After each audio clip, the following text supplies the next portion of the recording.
Are you searching for a real change that goes deep, not just on the outside, but changing your life from the inside out?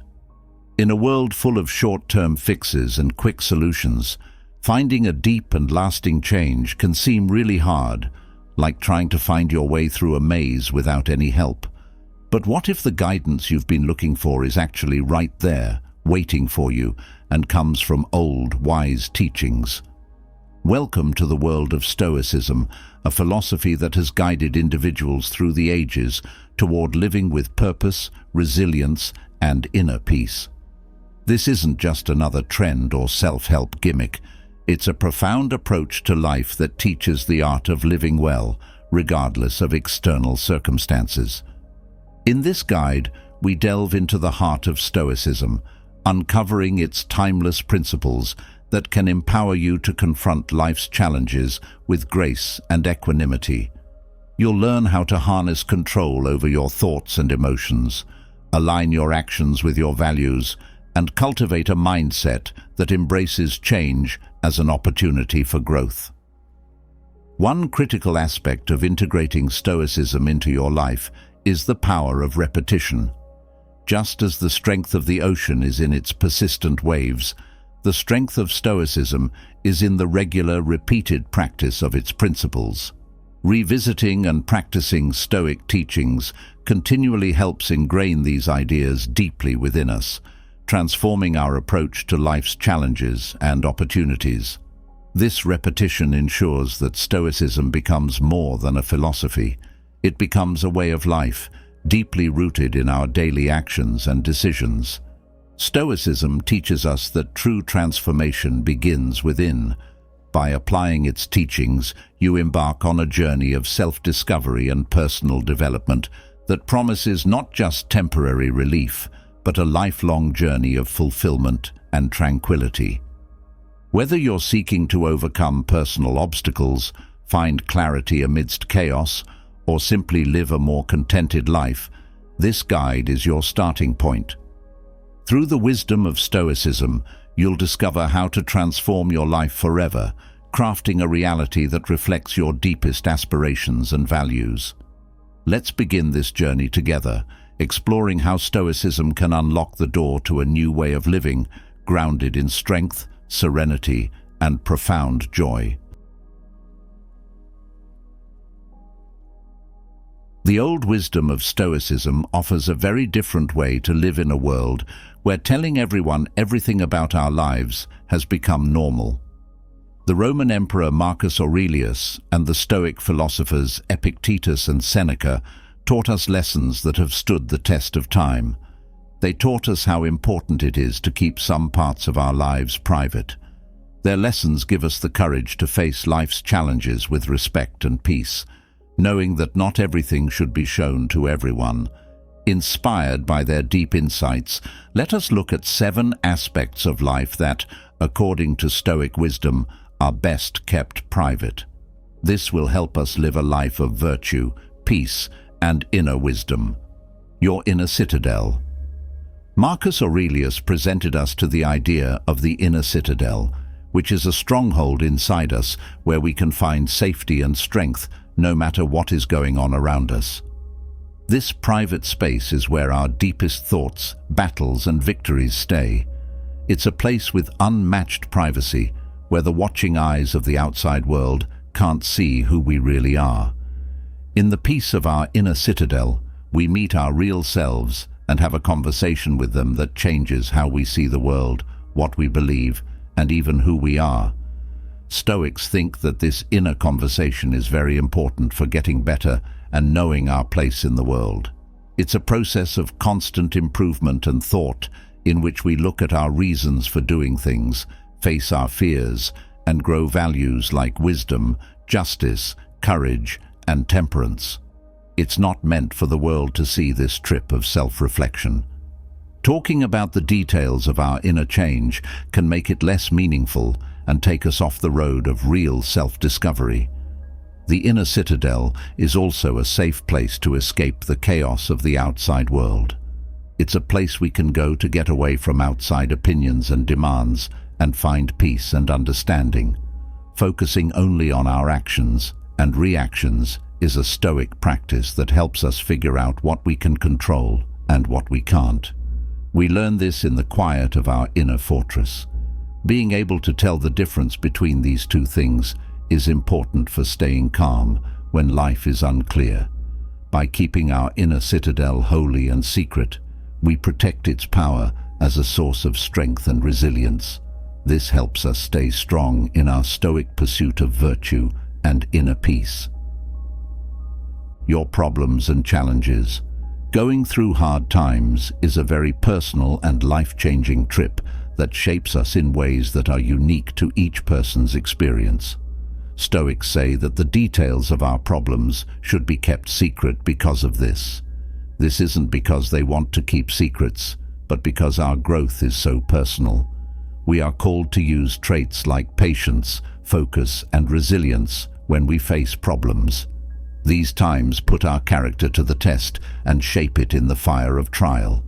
Sharing every detail of these problems can unintentionally take our attention away from the process of overcoming and learning on the inside and put it on getting approval or support from others. The Stoic way of thinking urges us to take our problems to heart, think deeply about them, and use them to grow as people. It requires us to look inside ourselves and rely on ourselves, knowing that the real value of hardship is the strength and wisdom it gives us.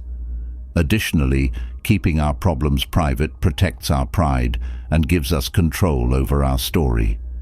We live in a society that often makes pain seem exciting, so meeting our fights with calm determination without needing public praise or recognition gives us a quiet sense of honor. This doesn't mean we shouldn't ever ask for help or support. It just means that the specifics of our problems are ours to own and work through. By doing this, we follow the Stoic concept of focusing on what we can change, how we think, what we choose, and what we do when bad things happen. Stoics believe that keeping our problems and struggles to ourselves is not a sign of loneliness, but of the strength of the human spirit. It tells us that we often grow in the quiet parts of our lives when no one is around. When we accept our problems as they are, we can really learn from them and use what we've learned to deal with future problems. In this way of doing things, you can develop resilience, self-reliance, and a deep sense of inner peace, all of which are important for managing the rough waves of life. Your political views and opinions. The subject of political views and opinions is complicated in Stoic philosophy, which stresses reason, self-control, and the search for inner peace. Stoics like Marcus Aurelius, Seneca, and Epictetus wrote and did things that had to do with politics. Aurelius, in particular, was a Roman emperor. However, their lessons stress how important it is to focus on what one can control.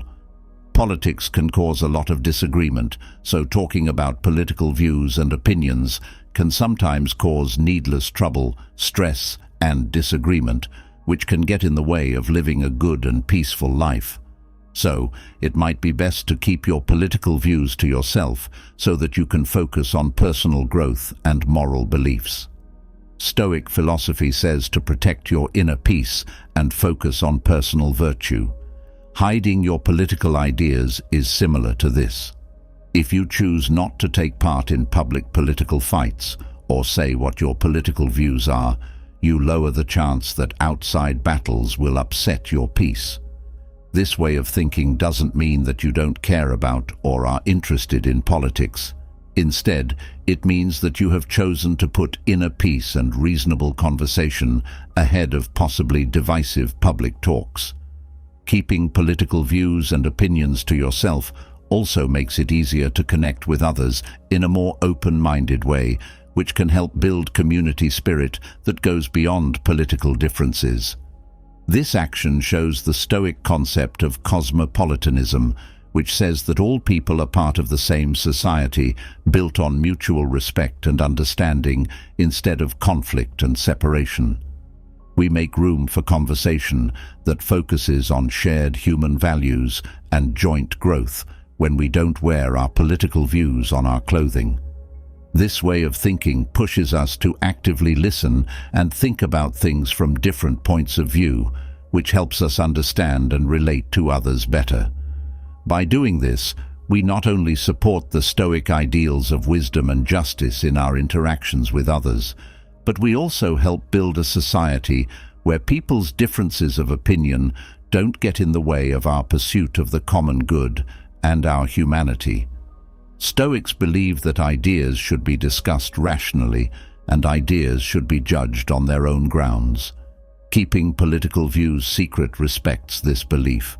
Stoicism encourages people to understand and care about others, and it tells them to listen and think instead of trying to convince or follow the crowd. Keeping your political views to yourself can be a way to support Stoic ideals of wisdom and temperance in a time when political talks can quickly become divisive and disconnected from fruitful debate. Your goals and plans. Under the Stoic philosophy, Marcus Aurelius and his followers stressed how important it was to live a good life based on logic and virtue, focused on deeds rather than words. Stoics say that our plans and goals should also be kept secret because of this concept. Stoics value traits like resilience, patience, and adaptability, which are often needed to get through tough situations and reach our goals.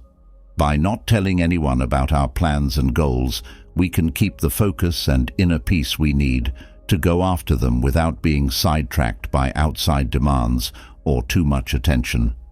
Stoics believe that the only thing we can really manage is our own thoughts and deeds, which is why they say to keep your ambitions secret. When we make our goals public before we're ready, we open ourselves up to opinions and possibly bad feedback, which can weaken our resolve or make us question our path. Also, the Stoic practice of focusing on the present and what we can change is harmed when we worry too much about what we will do in the future or what other people will think of us. The act of working toward a goal is just as important as the goal itself. This is an example of the Stoic values of wisdom, focus, and persistence. By not telling anyone about our goals, we make sure that our journey stays true to who we are and what we want, without being affected by social standards or passing trends. The Stoics also believed that modesty was a virtue and that quiet success was powerful. Pursuing your goals in silence can make you stronger. You can build this strength without anyone seeing you. This way of doing things lets you think more deeply about your trip, so you can make changes and learn from your mistakes without worrying about what other people will think. In a world where success is often measured by how well you are known and seen, the quiet road of private desire pushes us to define success on our own terms, by focusing on personal growth and the happiness that comes from following our values and abilities. Stoic philosophy tells us that keeping our plans and goals to ourselves is more important than getting support from other people. It tells us that the trip itself, the difficulties we face, the virtues we develop, and the wisdom we gain along the way is what makes true success possible. This method increases our drive and dedication to our goals, while also protecting our mental and emotional health. We give ourselves the space and freedom to achieve our goals with honesty, focus, and a strong sense of purpose when we follow the Stoic practice of privacy in our plans. Your moments of weakness. In Stoic philosophy, the most important thing is to develop personal virtue and resilience. So, moments of weakness might not make sense, but the Stoics, like Marcus Aurelius, Seneca, and Epictetus, knew that facing our weaknesses and fears was a key part of growing and knowing ourselves. These times of being open and vulnerable are very personal events that shape who we are and how we deal with life's problems. Stoics would say that these kinds of times should be kept secret, not because they show weakness, but because the self-reflection and growth they encourage are inherently personal. When we keep our vulnerable times to ourselves, We can work through our feelings and experiences without other people judging or affecting us. This time alone gives me the space I need to really think about things and learn more about myself. We can face our fears, question our beliefs, and eventually find strength in our ability to get through hard times when we are alone with our thoughts and feelings. A big part of Stoic philosophy is this process, which stresses how important it is to master yourself and your thoughts. We follow the Stoic principle of focusing on what we can control by talking about our weaknesses in private. This means that we pay attention to our thoughts, feelings, and actions. The Stoics also know how important it is to be able to rely on yourself and how powerful it is to face our weaknesses without looking for approval or pity from others. This is not to say that asking for help is uncourageous, but rather that the main process of learning and getting over our weaknesses is a personal one.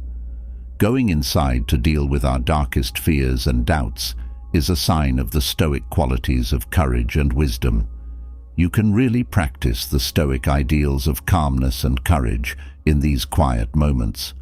They help you get ready to face the world with more strength and clarity. Stoicism's practice of keeping times of weakness secret is a deep recognition of how human growth and self-improvement are. It encourages us to see our flaws not as mistakes, but as chances to learn more about ourselves and grow as people. We show the Stoic traits of courage, wisdom, and self-reliance by being honest about our weaknesses in front of our own mirror. This way of doing things not only builds a strong and good character, it also makes sure that our path to self-mastery stays real and true. We find the strength and wisdom to live a life based on Stoic principles, one based on virtue and the goal of personal excellence, when we are alone and feeling weak. Rich people and financial success are often shown off and talked about freely in today's world. Stoic philosophy takes a different approach to the issue of financial standing. Stoics like Marcus Aurelius, Seneca, and Epictetus say that virtue, wisdom, and happiness are more important than wealth and other things that people can see. Stoics believe that person's character and their desire of a good life are more important than the things they own when it comes to true wealth. Because of this, it is best to keep the details of one's finances secret, whether they are rich, in debt, or somewhere in between. This method encourages modesty, stops pointless comparison, and keeps the attention on what really matters, growing as a person and living an ethical life. Stoics believe that we should focus on what we can control, like our character, deeds, and how we deal with life's problems. Keeping our financial situation a secret is in line with this idea. Stoic principles of living a simple life and being happy with what you have back, the practice of keeping money issues private. This helps us be thankful for what we have, no matter how it stacks up against other people's. This frame of mind encourages a simple life where happiness isn't tied to money, but to the quality of our relationships, the study of wisdom, and the practice of virtue. Stoic advice to keep money problems and grudges to oneself also teaches us the value of resolving problems within ourselves and the power of managing how we respond to things happening around us. This way of thinking pushes us to put aside small arguments and emotional turmoil and instead focus on growing as people and living a good, peaceful life. We develop a mindset of resilience, mercy, and emotional intelligence by adhering to this principle, all of which improve our general health and allow us to live in peace with the world around us. Your complaints and resentments. Stoic philosophy emphasizes reason, emotional resilience, and the goal of virtue. Personal complaints and resentments are seen through the lens of self-reflection and control over one's responses in Stoic philosophy. Marcus Aurelius, Seneca, and Epictetus all talked about how to get over bad feelings by understanding, forgiving, and realizing that things that happen to us don't hurt us. How we react to them does. So, letting off steam and hanging on to anger are not only useless, they go against the principles of Stoicism. These thinkers would say that these kinds of things should stay private because talking about them in public often makes things worse and takes attention away from personal growth and finding peace. Stoic advice says to focus on what we can control, which means keeping our complaints and anger to ourselves. We take back control of our emotions and refuse to let outside events control us by choosing not to speak out about every wrong or slight we feel we have experienced. By doing this, we are encouraged to think about what our problems are, work on solving them within ourselves, and learn to forgive others and ourselves.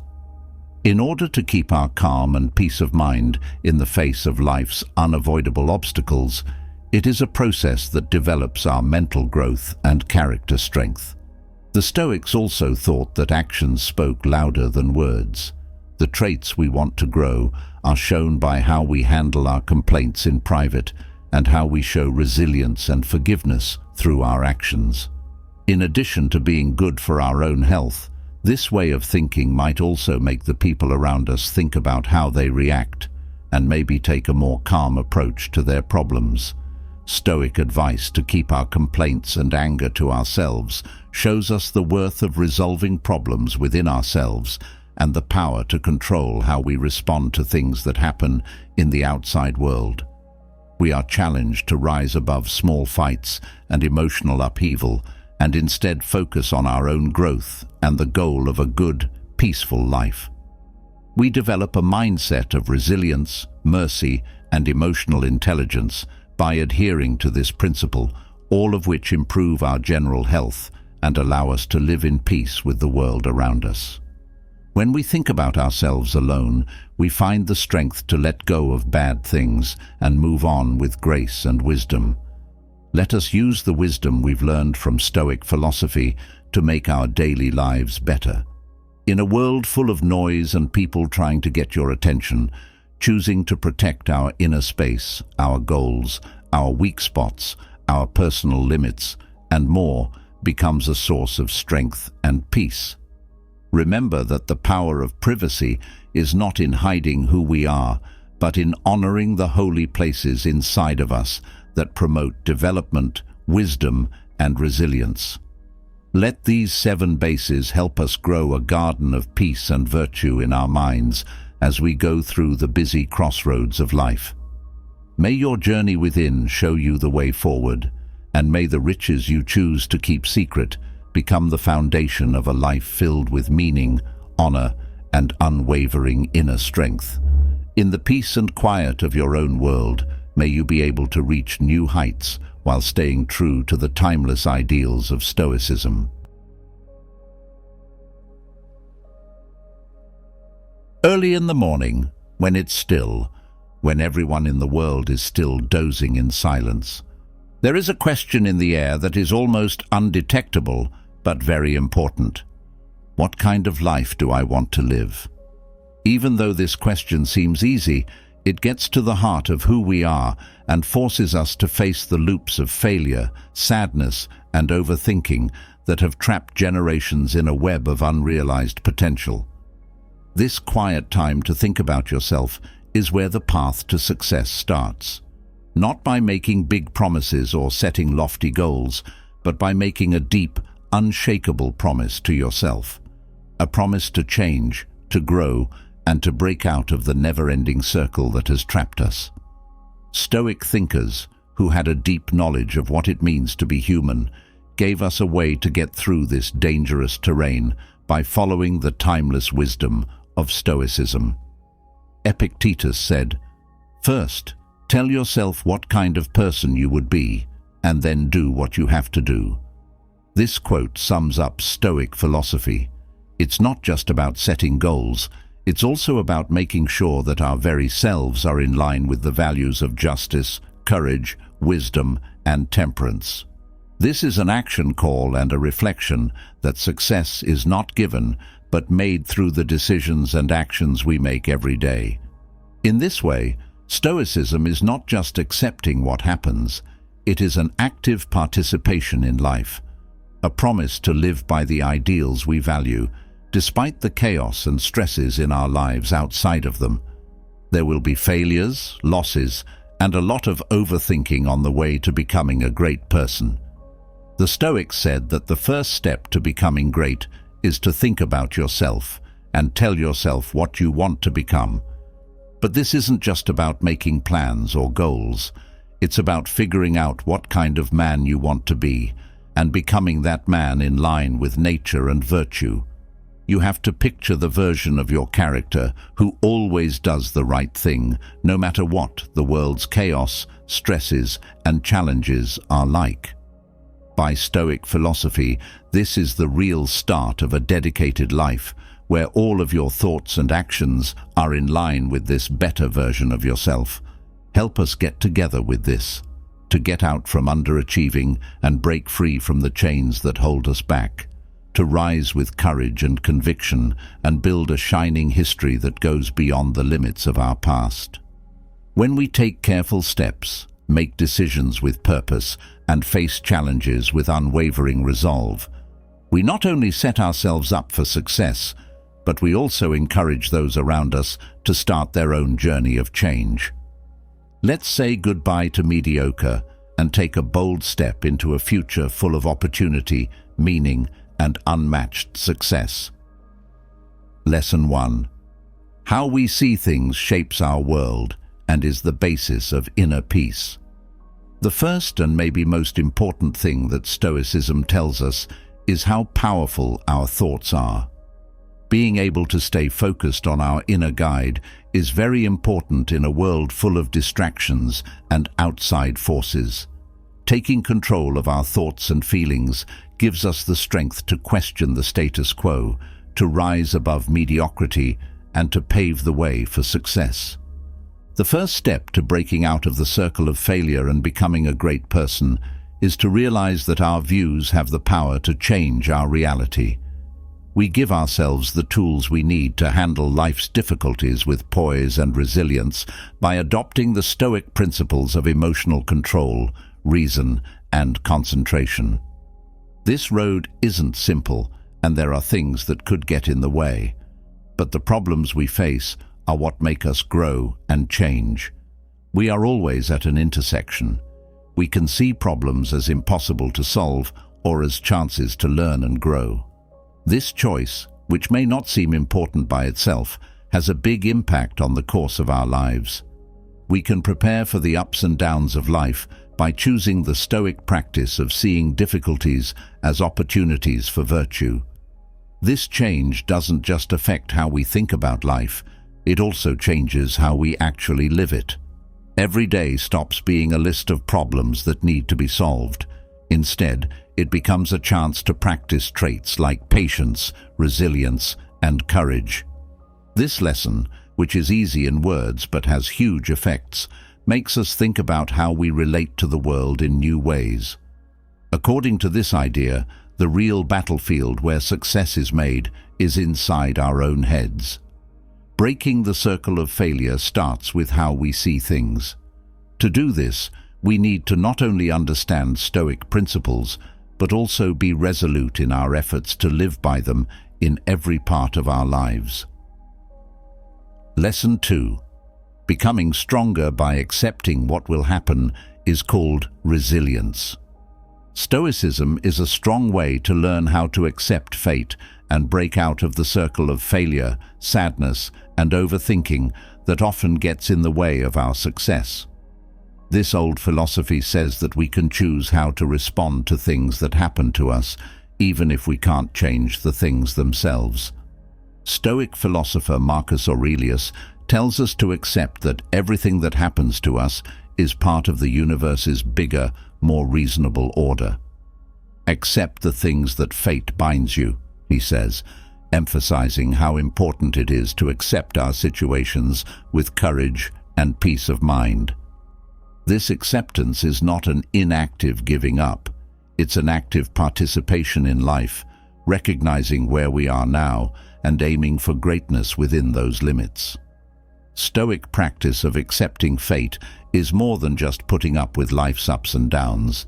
It means actively seeing them as important for our growth. From this point of view, every failure and sorrow should be seen as a chance to practice qualities like patience, resilience, and persistence. Because of this, we change how we feel about loss so that we don't see it as the end, but as a step toward success.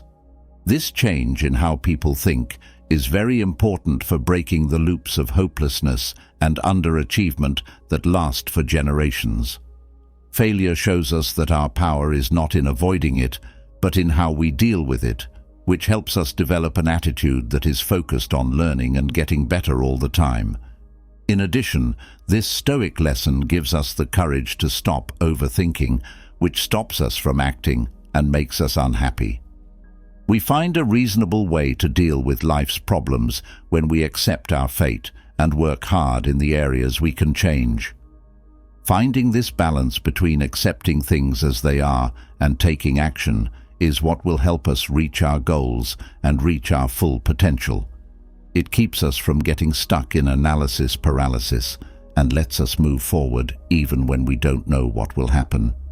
Using this Stoic wisdom in our daily lives builds up our resilience, which not only helps us deal with the challenges of our own journeys, but also frees us from the restrictions that previous generations put on us, paving the way for a future full of achievement, fulfillment, and success. Third lesson: using the power of the present moment. To break out of the circle of failure, sadness, and overthinking, you have to be deeply involved with the present moment. Stoicism tells us that focusing on the present moment is important, not as a way to avoid life's problems, but as a way to face them with clarity and purpose. Seneca, a famous Stoic philosopher, said, "True happiness is to enjoy the present without worrying about the future." This wisdom encourages us to stop thinking about what was or what might be and start focusing on what is. We can free our minds from the web of overthinking that keeps us stuck in imagined futures and past mistakes by focusing on the present. This lets us act decisively and effectively. To embrace the present moment is not just to passively accept it, it means to actively interact with it. As a Stoic, we must carefully watch our thoughts, actions, and feelings to figure out which ones we can change and which ones we have to accept. We can practice virtue, advance toward our goals, and bring about the change we want to see in our lives when we are aware of the many chances that are available to us at any given time. We can break the loops of failure that have ruled our lives and generations by acting in the moment. Every moment gives you a choice: give in to the old patterns of sadness and inaction, or rise with purpose and action. Being present also teaches us how to walk the thin line between wanting more and being happy with what we have. Stoicism urges us to pursue greatness, but it also warns us not to tie our happiness to the accomplishment of future objectives. We can develop a sense of satisfaction that isn't saved for a future success, but is felt right now by finding worth in the process, in the small steps we take every day. This method lessens the sadness that comes from not getting what you wanted and the paralysis that comes from thinking too much about all the possible outcomes. We can change our reality, develop resilience against the tides of failure, and pave the way for long-term success as we learn to live fully in each moment. Fourth lesson: the virtue of always trying to get better and think on what you're doing. Self-reflection and constant improvement are important skills that Stoicism teaches people who want to break the circle of failure, sadness, and overthinking. Epictetus, a Stoic philosopher, says that we should think about and reflect on our deeds and thoughts every day. He says that self-reflection is the only way to see our real selves, without the chaos and misunderstanding of the outside world getting in the way. This practice of self-reflection is a powerful way to find the patterns and habits that hold us back and keep us unhappy and unfulfilled. When we regularly think about our actions and choices and how they relate to our core values and goals, we start a process of continuous personal growth. With each reflection, we get closer to our ideal selves. Self-reflection isn't just a way to find flaws or weaknesses, though. It's also a way to really improve yourself. It means putting our egos aside, being humble and honest about our character and deeds, and being ready to admit when we fall short of our Stoic goals. Because it forces us to face painful truths about ourselves, this process necessitates a certain amount of openness and courage. Still, it is in this pain that we grow. We develop the traits of wisdom, justice, courage, and temperance when we accept our flaws and work to improve our character. When we follow these ideals, they show us the way out of failure and toward greatness. Also, the Stoic practice of self-reflection teaches us to stop thinking too much by directing our thoughts toward positive self-evaluation and taking steps to get better. We learn not to be afraid of making bad choices. Instead, we make the best choices we have access to at the time, learn from the results, and improve the way we make decisions over time. Taking action, thinking about it, and making changes creates a positive attitude that helps us reach our goals with focus and purpose. When we make this a regular part of our lives, we not only break free from failure, but we also start a lifelong journey of personal growth and satisfaction, building a legacy of success that goes beyond the limits of our past. Learning how to be disciplined and in control of yourself is the fifth lesson. Being disciplined and controlling your thoughts are two Stoic traits that can help you break free from dullness, sadness, and overthinking. These traits are necessary to develop an attitude and way of life that will lead to success and happiness. One of the most important figures in Stoic thought, Epictetus, says that the way to freedom is not to seek freedom itself, but to develop discipline and self-control.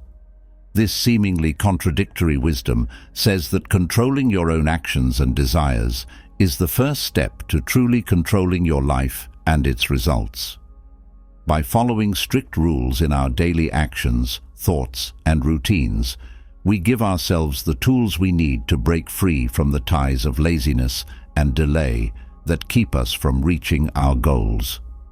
In the Stoic sense, discipline is more than just following rules or plans to the letter.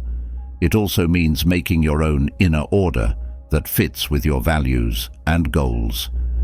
It takes work to pick the harder right over the easier wrong, to wait for bigger benefits instead of smaller ones, and to stay focused when life is full of distractions. We are able to handle life's problems with ease and use our energies effectively toward our goals because we put these rules and limits on ourselves. That being said, self-control is the skill of managing your feelings and wants in a way that helps your success instead of getting in the way. It means having the inner strength to resist desires in the short term in order to achieve long-term success.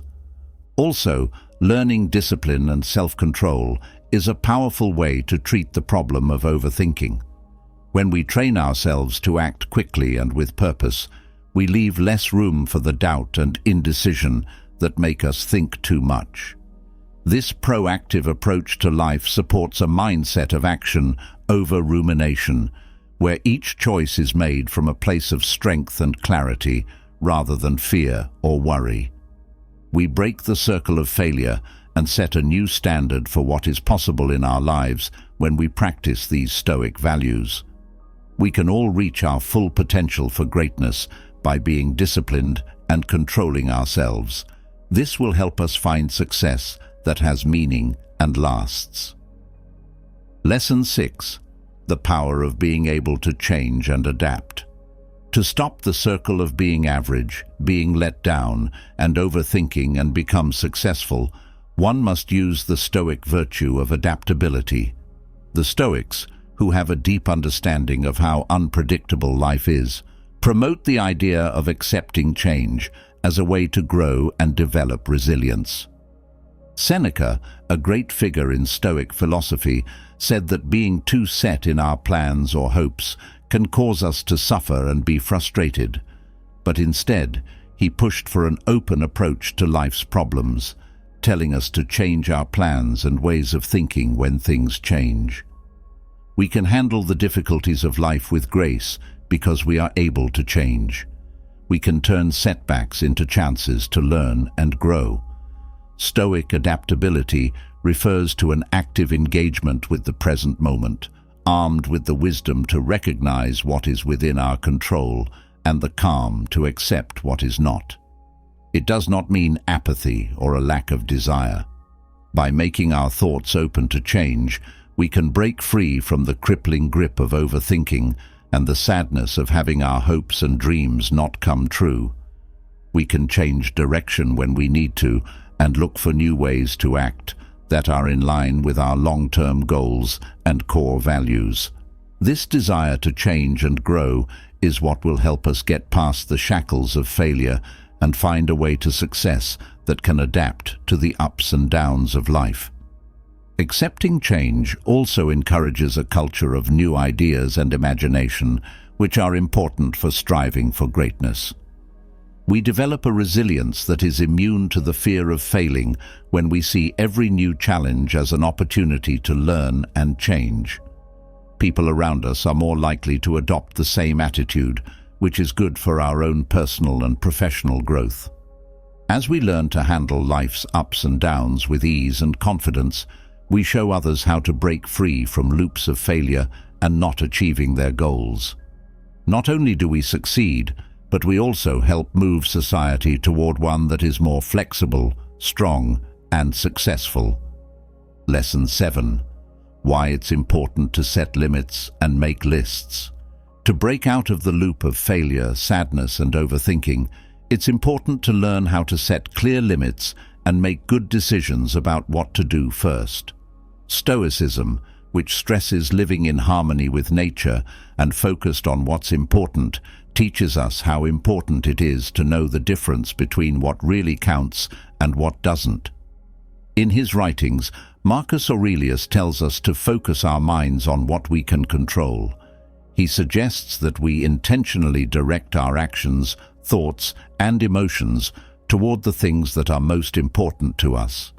With this method, we have to carefully consider our responsibilities and choose to only do things that are in line with our core values and help us reach our long-term goals. By putting limits on our time and energy, we keep ourselves from getting caught up in things that will only make us mediocre. Prioritizing is more than just getting rid of things that aren't important. It's also about picking where to put our attention and energy to get the most out of them and feel the most fulfilled. This Stoic concept gives us the courage to live our lives on purpose, making choices that will lead us to success. Giving up on some chances and chores doesn't come from fear or laziness. It comes from a place of strength, knowing that our time and money are limited and need to be wisely spent. Setting priorities helps us deal with the pressures of life with focus and purpose, making sure that the things we do help us grow personally and professionally. This structured way of living also helps people who can't make decisions because it gives them a clear basis for doing so. It's easier to make decisions when we know what's important to us and what our limits are.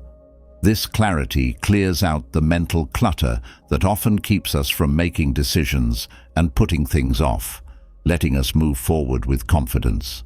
Setting limits and making lists of things to do helps us live a life with meaning and greatness, breaking the circle of failure and laying the groundwork for long-term success.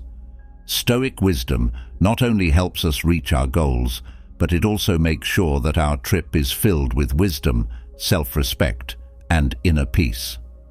8th lesson: using loss to build on your success. Changing how we feel about loss is a key part of breaking out of the loop of average, sadness, and overthinking. Stoicism teaches us to see loss not as a setback, but as an important part of success by taking a realistic view of life's problems. In his reflective works, Marcus Aurelius urges us to draw courage from our mistakes and see each one as a chance to improve our character and our plans. This stern view changes our attention from the fear of losing to the fact that every try is a chance to learn. When we accept that failing is a necessary and important part of the path to greatness, we free ourselves from the crippling grip of overthinking and the crippling fear of making mistakes. This shift in perspective is necessary to break out of the loops of failure and sadness that trap people who don't dare leave their comfort zones. Engaging with loss in a positive way also builds resilience, which is a quality that is necessary for long-term success. The Stoic practice of premeditatio malorum, or thinking about bad things that might happen, helps us be calm and determined when things go wrong.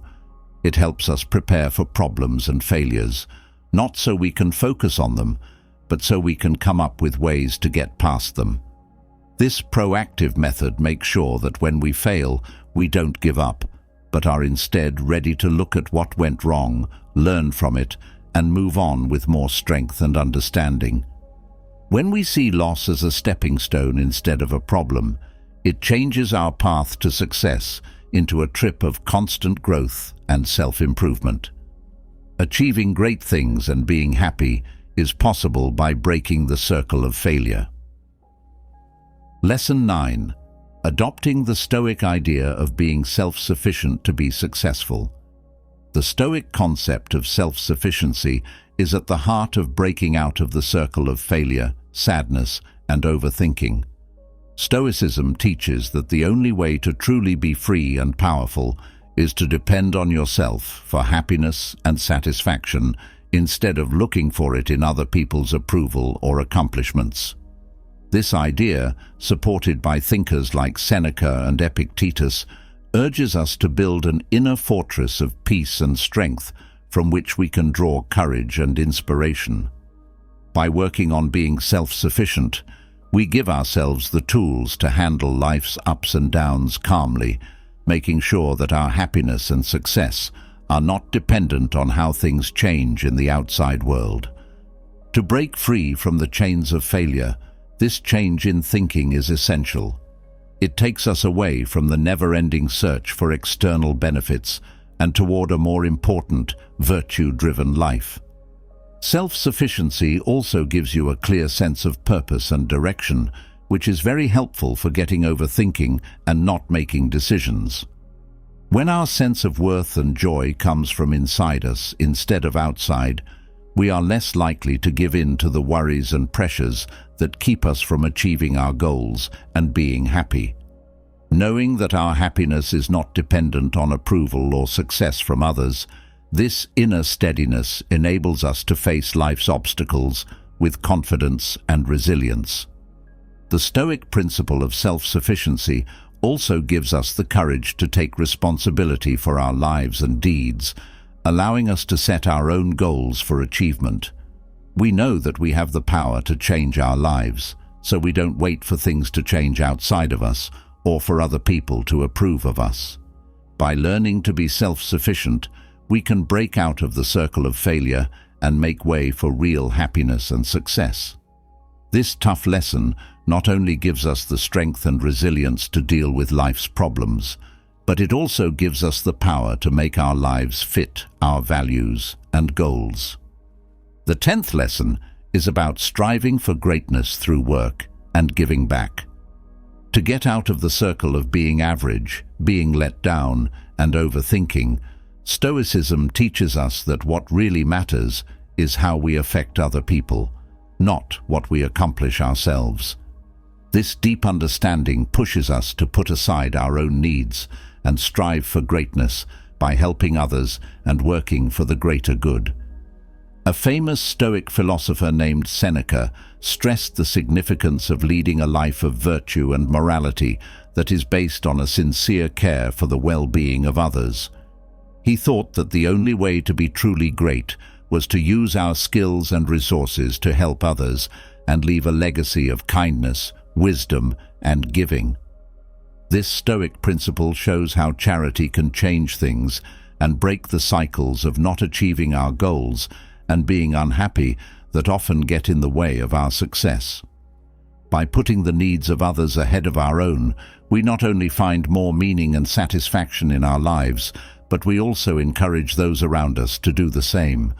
Serving others and making a difference gives people a feeling of purpose and connection that is important for getting past the limitations of overthinking and self-doubt. When we put our time and energy into helping others, we tap into a well of drive and resilience that helps us reach our goals with fresh strength and clarity. Also, striving for excellence through service creates a sense of thankfulness and wealth that fights the widespread feeling of lack and weakness that keeps people stuck in loops of mediocrity and unhappiness. When we appreciate the good things in our lives and share our gifts with others, we start a chain reaction of kindness and giving that makes our effect bigger and makes us feel better. We can break out of the circle of failure and set a new standard for success by living our daily lives by this Stoic principle. Success will be defined by kindness, honesty, and service to others. This Stoicism lesson not only gives us the tools to handle life's challenges with grace and resilience, but it also gives us the power to leave a legacy of greatness that goes beyond our own personal accomplishments.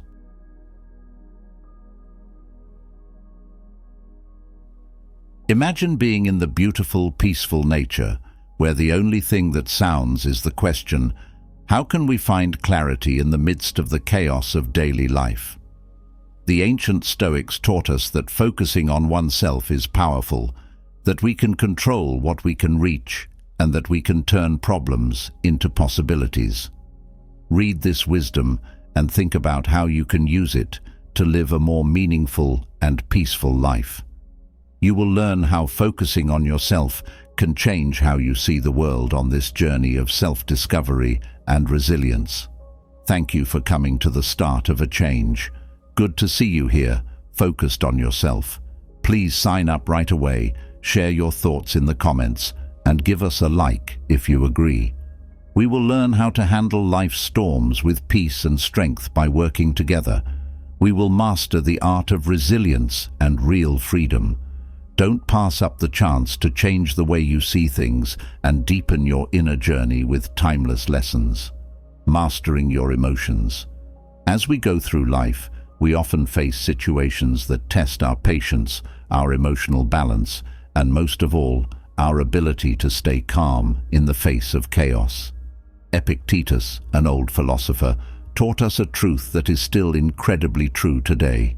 What affects us is not what happens to us, but how we choose to understand it. This sentence makes us think deeply about the power we all have inside us, the power to control our feelings. Understanding that real freedom is found in emotional control is at the heart of Stoic philosophy, an old wisdom that still has much to teach us today. What does this really mean, though? It means that we have the master key that lets us sail through life's ups and downs, its storms and calms, with a steady sense of peace and drive. Putting yourself first means you want to explore the depths of your mind and figure out the puzzles you are faced with every day. It's not just a quick look inside ourselves, it's a real examination of conscience in which we try to figure out not only what we feel, but also why we feel it. This inner journey shows us that we can change the core of our human experience by looking at the events in our lives in a different way. It's not easy to be in charge of our feelings. We need to practice, be patient, and most of all, have a strong desire to break free from the chains that hold us back from our natural and often harmful responses. But the prize for all this work is beyond measure. Just for a moment, Picture a life where you don't have to deal with fear, worry, or anger. Imagine that you don't see problems as impossible to solve, but as chances to learn, grow, and change. Epictetus's lesson gives us hope in a world that seems to be full of chaos and doubt most of the time. He tells us that we have no power over things that happen to other people, but we do have complete control over how we react to them. Being able to stay cool in the middle of a storm and keep your head up when everything else seemed to fall apart is what true inner freedom means. Being good is enough to make you happy. As we go through the rough waves of life, we often look for a lighthouse to help us find the happiness we so desperately want. In this never-ending search, it's simple to get lost in the waves of wanting to be liked, make money, and be recognized by others. Marcus Aurelius, one of the smartest minds to have led the Roman Empire, gives us advice that is still relevant today. The happiness of your life depends upon the quality of your thoughts. At the heart of this message is the idea that virtue, an inner quality that shows the best in us, is the real key to a happy. Wishing that we find happiness not in the short-lived shadows of pleasure, but in the bright lights of virtue and wisdom. Nature is inviting us to relearn who we are and live a full, truly human life. The instability of life and the value of the present. Our lives are so busy with all of our jobs, goals and fears that we rarely stop to think about a basic truth that we tend to ignore. Our lives are very short. The great Stoic philosopher Seneca challenges us with a thought that should ring in our hearts every morning. You could cease to exist at the next moment. This is not a call to despair, but rather an invitation to wake up and value the present moment with the intensity and presence it deserves. Being in the present moment is an art, not just a habit. It involves using the threads of awareness to weave the fabric of our lives, and it involves cherishing each moment as if it were special, which it is. Through this way of looking at daily things, we can break free from the chains of the past, which are filled with sorrow and longing, and the weight of the future, which is full of doubt and worry. To live in the present moment is to accept life as it is, with all of its flaws, difficulties, and beauty. To dance to the random beat of the world while keeping your feet firmly on the ground of reality.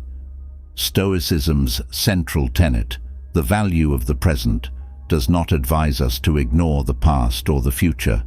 Rather, it teaches us to plan wisely and draw wisdom from past experiences, but not by getting lost in daydreams or worries that prevent us from living fully. As we go through life, let go of the weight of what if and maybe, which keeps us from enjoying the beauty of the present moment. Stoicism says that true freedom is being able to focus on the present, know that life is uncertain, and still choose to live each day with meaning and purpose. Making peace with the fact that everything changes means realizing that we can't control everything about our lives, but we do have complete control over how we choose to live them. Finally, let us use Stoic wisdom to help us become more aware and present in our lives. May each breath, each step, and each movement be filled with purpose and thanksgiving. Things that were normal become special and daily events amazing, not because they have changed around us, but because we have changed how we see and experience them. In a world that is becoming more linked and where society's opinions are loudly heard, setting standards for success, happiness, and satisfaction. Self-sufficiency is a strong reminder of a truth that has been forgotten. Real freedom lies in being able to take care of yourself. Deeply rooted in Stoic wisdom, this idea tells us to look within, to see and develop an inner freedom that goes beyond outside situations and other people's views. When you think about yourself in this way, it's not selfish or lonely. It's a recognition of the power we all have to make our lives full and important by using the resources we already have. It means realizing that our happiness and peace of mind come from how we see, understand, and respond to the world around us, even though we may value and seek relationships, knowledge, and experiences from other people. Being self-sufficient doesn't mean rejecting our social nature or the benefits of interacting with others. Instead, it means realizing that a healthy and fulfilling relationship with oneself is the basis for all healthy and beneficial interactions with others. Being able to take care of ourselves gives us mental stability and clear thinking, which helps us handle the ups and downs of life with balance and wisdom. Deep self-knowledge and a constant effort to make sure our beliefs, thoughts, and actions are in line with the rules we choose to live by lead to internal freedom. Our weaknesses make us stronger, and our strengths teach us to be humble and thankful with each success. As we work on becoming self-sufficient, we learn that real freedom comes from being able to be at peace with oneself, no matter what is going on around you. We learn that happiness and peace are not far-off goals that can be reached by getting more things or getting praise from other people. Instead, they are states of being that we can develop at any time by the choices, attitudes, and views we hold. Accepting what you can't change. In our never-ending search for control over all the different parts of our lives, we often find the frustrating truth that we can't change many things. With its foresight that goes back thousands of years, Stoic wisdom gives us a new way to look at this common problem, how to tell the difference between what we can control and what we can't. Accepting this difference with peace not only frees us from many of the worries we face every day, but it also sets us up for a deep and permanent inner peace. Accepting that we can't change things doesn't mean giving up or being passive when life gets hard. Instead, it means choosing to put our energy, attention, and efforts where we can really make a difference. It means realizing that we have complete control over how we react to random events, even though we can't plan or change them. Acceptance is not a sign of weakness, it's a sign of strength and wisdom, because it means we know it's pointless to fight forces that are outside of our control. Self-observation is the first thing that you need to do to find peace in the face of things you can't control. As we become more aware of how we automatically respond to things going on around us, we start to see the space between the trigger and our response. Instead of being taken away by spontaneous reactions that don't help, that place gives us the freedom to choose an answer that is in line with our greatest values and goals. This change in viewpoint is hard to do at first because it goes against many of our deeply held mental habits. But as we get used to this way of thinking, we find a source of peace and resilience that helps us face life's storms with renewed confidence and calm. Learning to tell the difference between things we can control and things we can't helps us let go of fears that aren't important and focus on doing things that make our lives and the lives of others better.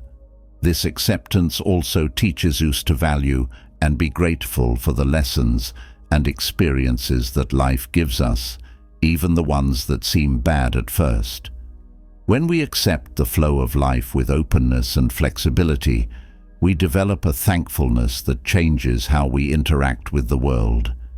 Detachment is the practice of not being attached to things that make you feel good. In our complicated lives, we are often drawn to many outside things that make us want to be happy and satisfied. Epictetus, one of the great thinkers in Stoic philosophy, does offer us a different way that is full of wisdom and peace, the practice of separation. If you wish to be a man of peace, learn to ignore many things, he says. Instead of encouraging us to be indifferent or alone, this teaching tells us to carefully focus on what means most for our own growth and well-being. Epictetus taught us that detachment is a conscious way to free ourselves from thought patterns, behaviors, and relationships that are holding us back from growth and happiness. It's realizing that many of the things we think are important to our lives actually take our attention away from what is truly useful and fulfilling. We can focus on developing inner traits like resilience, keenness, and wisdom when we separate ourselves from these outside forces. When we become detached, we don't give up on relationships or the good things in life. Instead, we rethink our goals and change how we relate to the world around us. It is a choice of where to put our attention and energy that we learn to ignore many things. To focus on building an inner peace and happiness that doesn't depend on outside factors. It means putting less weight on other people's opinions, social pressures, and the constant demands of shopping. As we move toward distance, we are forced to question what we think we know about happiness, success, and the meaning of life. It takes courage to face the pain that may come up when we let go of old habits and ways of thinking, but the reward is freedom like never before. The freedom to choose how to live based on our true values and a clear picture of what we really want and need. By practicing separation, we find a source of peace and happiness that never runs out. We learn to live with less stress by realizing that everything changes and finding joy in simple things and real connections with other people. This increased focus on our own growth not only changes us, but it can also help other people and the world around us change for the better. Community and humanity are important parts of Stoic philosophy. Within its many layers and details, there is a basic truth that will always be clear. Even though the path to virtue and wisdom is unique to each person, we are not meant to take it by ourselves. Contrary to popular belief, Stoicism emphasizes the value of treating others with compassion and justice. We are all connected and important parts of a bigger picture. This bigger picture is society, and its strength and beauty come from the different ways its members work together and contribute. In this situation, empathy isn't just being able to understand how someone else feels, it's also a call to action. It means seeing in someone else not a stranger, but a mirror of yourself, someone who shares your problems, joys, and wants. Real wisdom comes from not only knowing yourself, but also being able to go beyond your own boundaries and connect with the human experience as a whole. So, living with empathy is a way to grow your awareness. It's a way to try to see the world through someone else's eyes and act in ways that help everyone. Justice is another important part of Stoicism, but it's more than just the law or rules. It's also a social concept of fairness, of giving everyone what they deserve, and recognizing the worth and respect of every person. Being just means being honest and honorable in everything we do, from big decisions to small ones, and in how we treat those around us. It is the deliberate act of making the world a more fair, caring, and just place where everyone is valued and appreciated. Because of this, Stoicism tells us to understand our duty to others and to the world. It tells us that our freedom and growth as people are deeply connected to the health of the community. We can make our own lives better and improve society as a whole by practicing kindness and justice. So, let's follow the stern advice to live with humanity and justice, knowing that every act of kindness and understanding makes the world a better place for everyone. As we strive for virtue, let us remember that its real worth lies in its addition to the greater good, in its ability to see beyond oneself and see the humanity that runs through all of us. If we want to change, we need courage. Aristotle says that courage is the most important virtue because it is the foundation on which all other qualities of a person are built. Even though it doesn't come from Stoicism, it strongly connects with the ideas behind this philosophy. In Stoicism, as in Aristotle's, courage is seen not only as bravery in the face of danger, but also as resilience and drive to face internal challenges, to look within oneself, and to make the changes that are necessary for personal growth. When it comes to this situation, courage is what drives us to focus on ourselves, face our fears, get over our weaknesses, and go beyond the limits we set for ourselves. You have to be honest with yourself about who you are, what you need to change, and how you can grow. When we face great danger or act heroically, this kind of courage shines through. It also shines through in our daily lives, in the small decisions we make, the choices we make, and the sacrifices we make for our growth. Courage is the key that can open the door to full change. It forces us out of our comfort zones, questions the way things are, and encourages us to discover new parts of ourselves. When we have the courage, we can face our fears, accept our mistakes, and work hard to get rid of them. This is what makes us able to get back up after a fall, learn from our mistakes, and keep going with increased drive. Through the lens of Stoicism, courage can also mean keeping your ethics and virtue even when things go wrong. It means having the strength to stick to your values, even if it means making sacrifices or facing difficulties. The Stoic way of focusing on what we can control and accepting what we can't is based on this moral courage. It helps us make the changes we need to make inside ourselves to make our lives more in line with our greatest values. When you're in a busy world full of responsibilities and distractions that make it hard to hear your inner voice, reflection can help you grow. It can be a calm and clear place to be. This inward journey, whether started in the soft light of dawn or in the thoughtful silence of twilight, is a potent tool for ongoing self-improvement. When we read it, we are asked to stop, take a deep breath, and explore the depths of our thoughts and hearts with honesty, courage, and openness. Reflection every day, whether it's through meditation in the morning to get ready for the day's challenges and opportunities, or a review of conscience in the evening to think about what we did and how we felt, is an important part of growing as a person. Take a break from the busyness of everyday life to think about yourself. These times are not only good for you, but they are also valuable chances to reconnect with your core values, adjust your goals, and reset your inner guide. Setting clear, good goals for the day ahead can happen in a holy place created by morning meditation. It's a time to develop thanks for the blessings life provides, to improve our resilience in the face of hardship, and to foster thoughts and attitudes that represent who we strive to be. Our daily time with silence and inner peace gives us peace that flows through our day and makes us better people who connect with the world around them.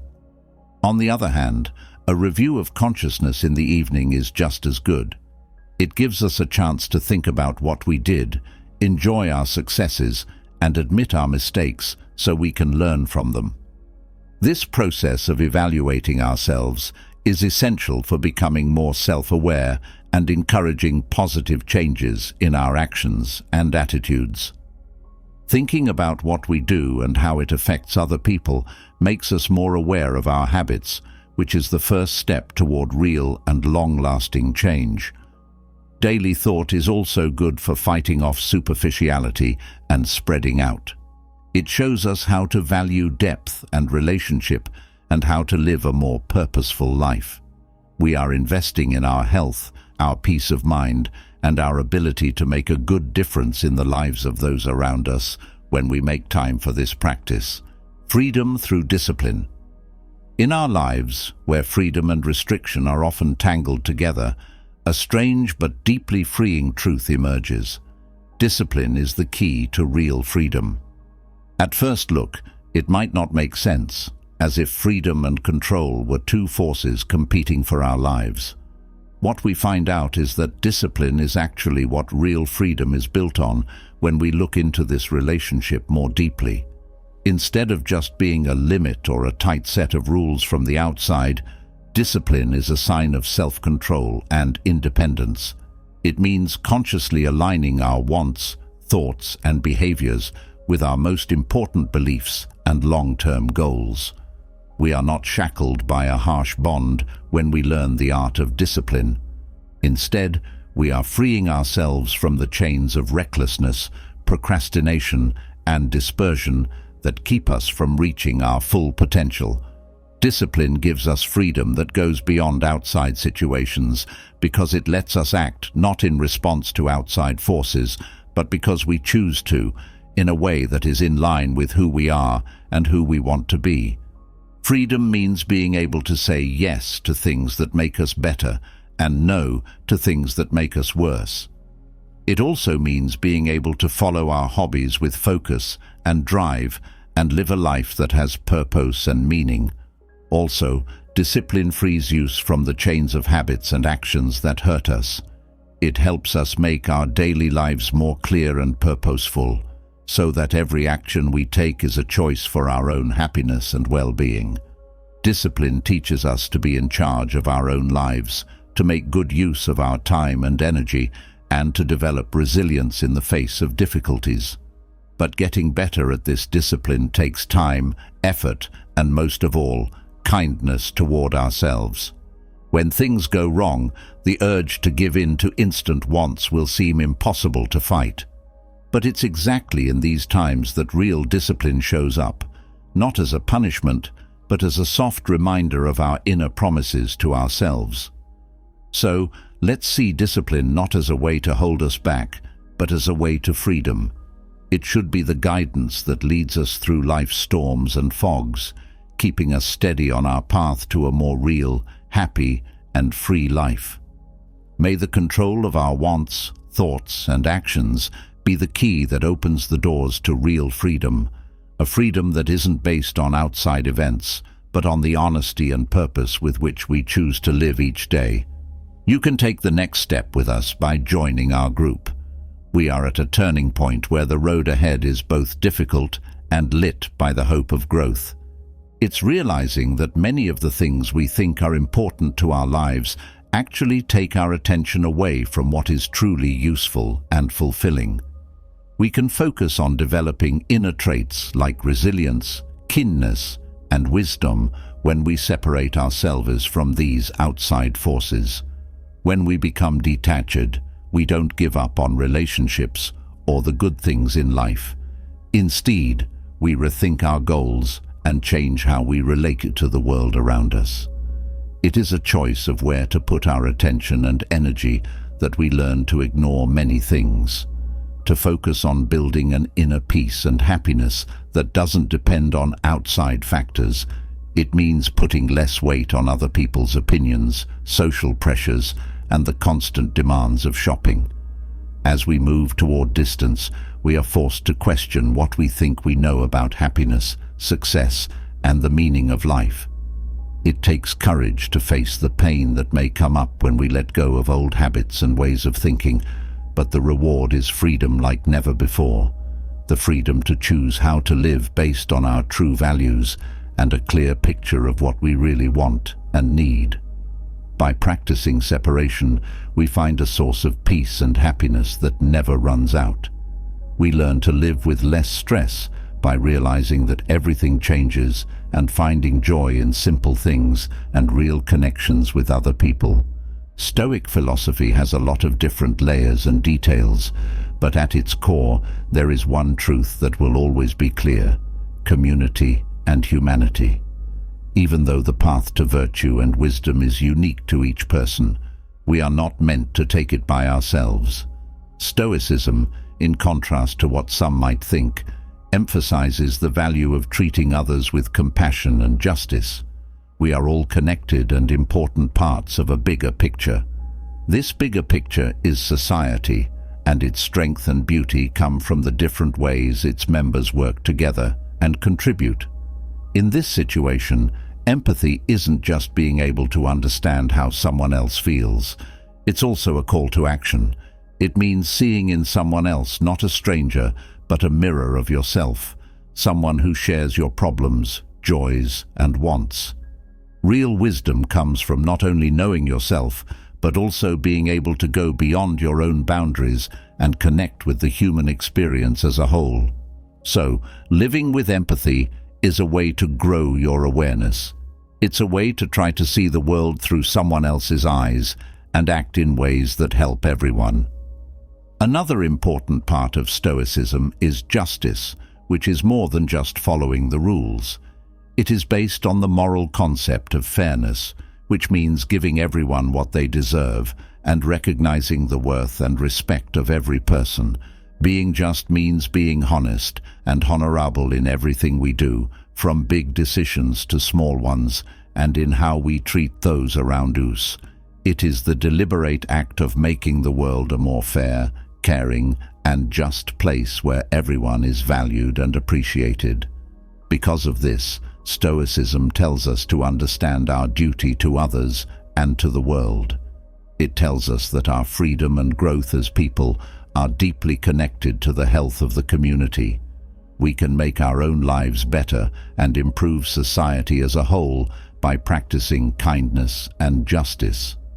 So, let's follow the stern advice to live with humanity and justice, knowing that every act of kindness and understanding makes the world a better place for everyone.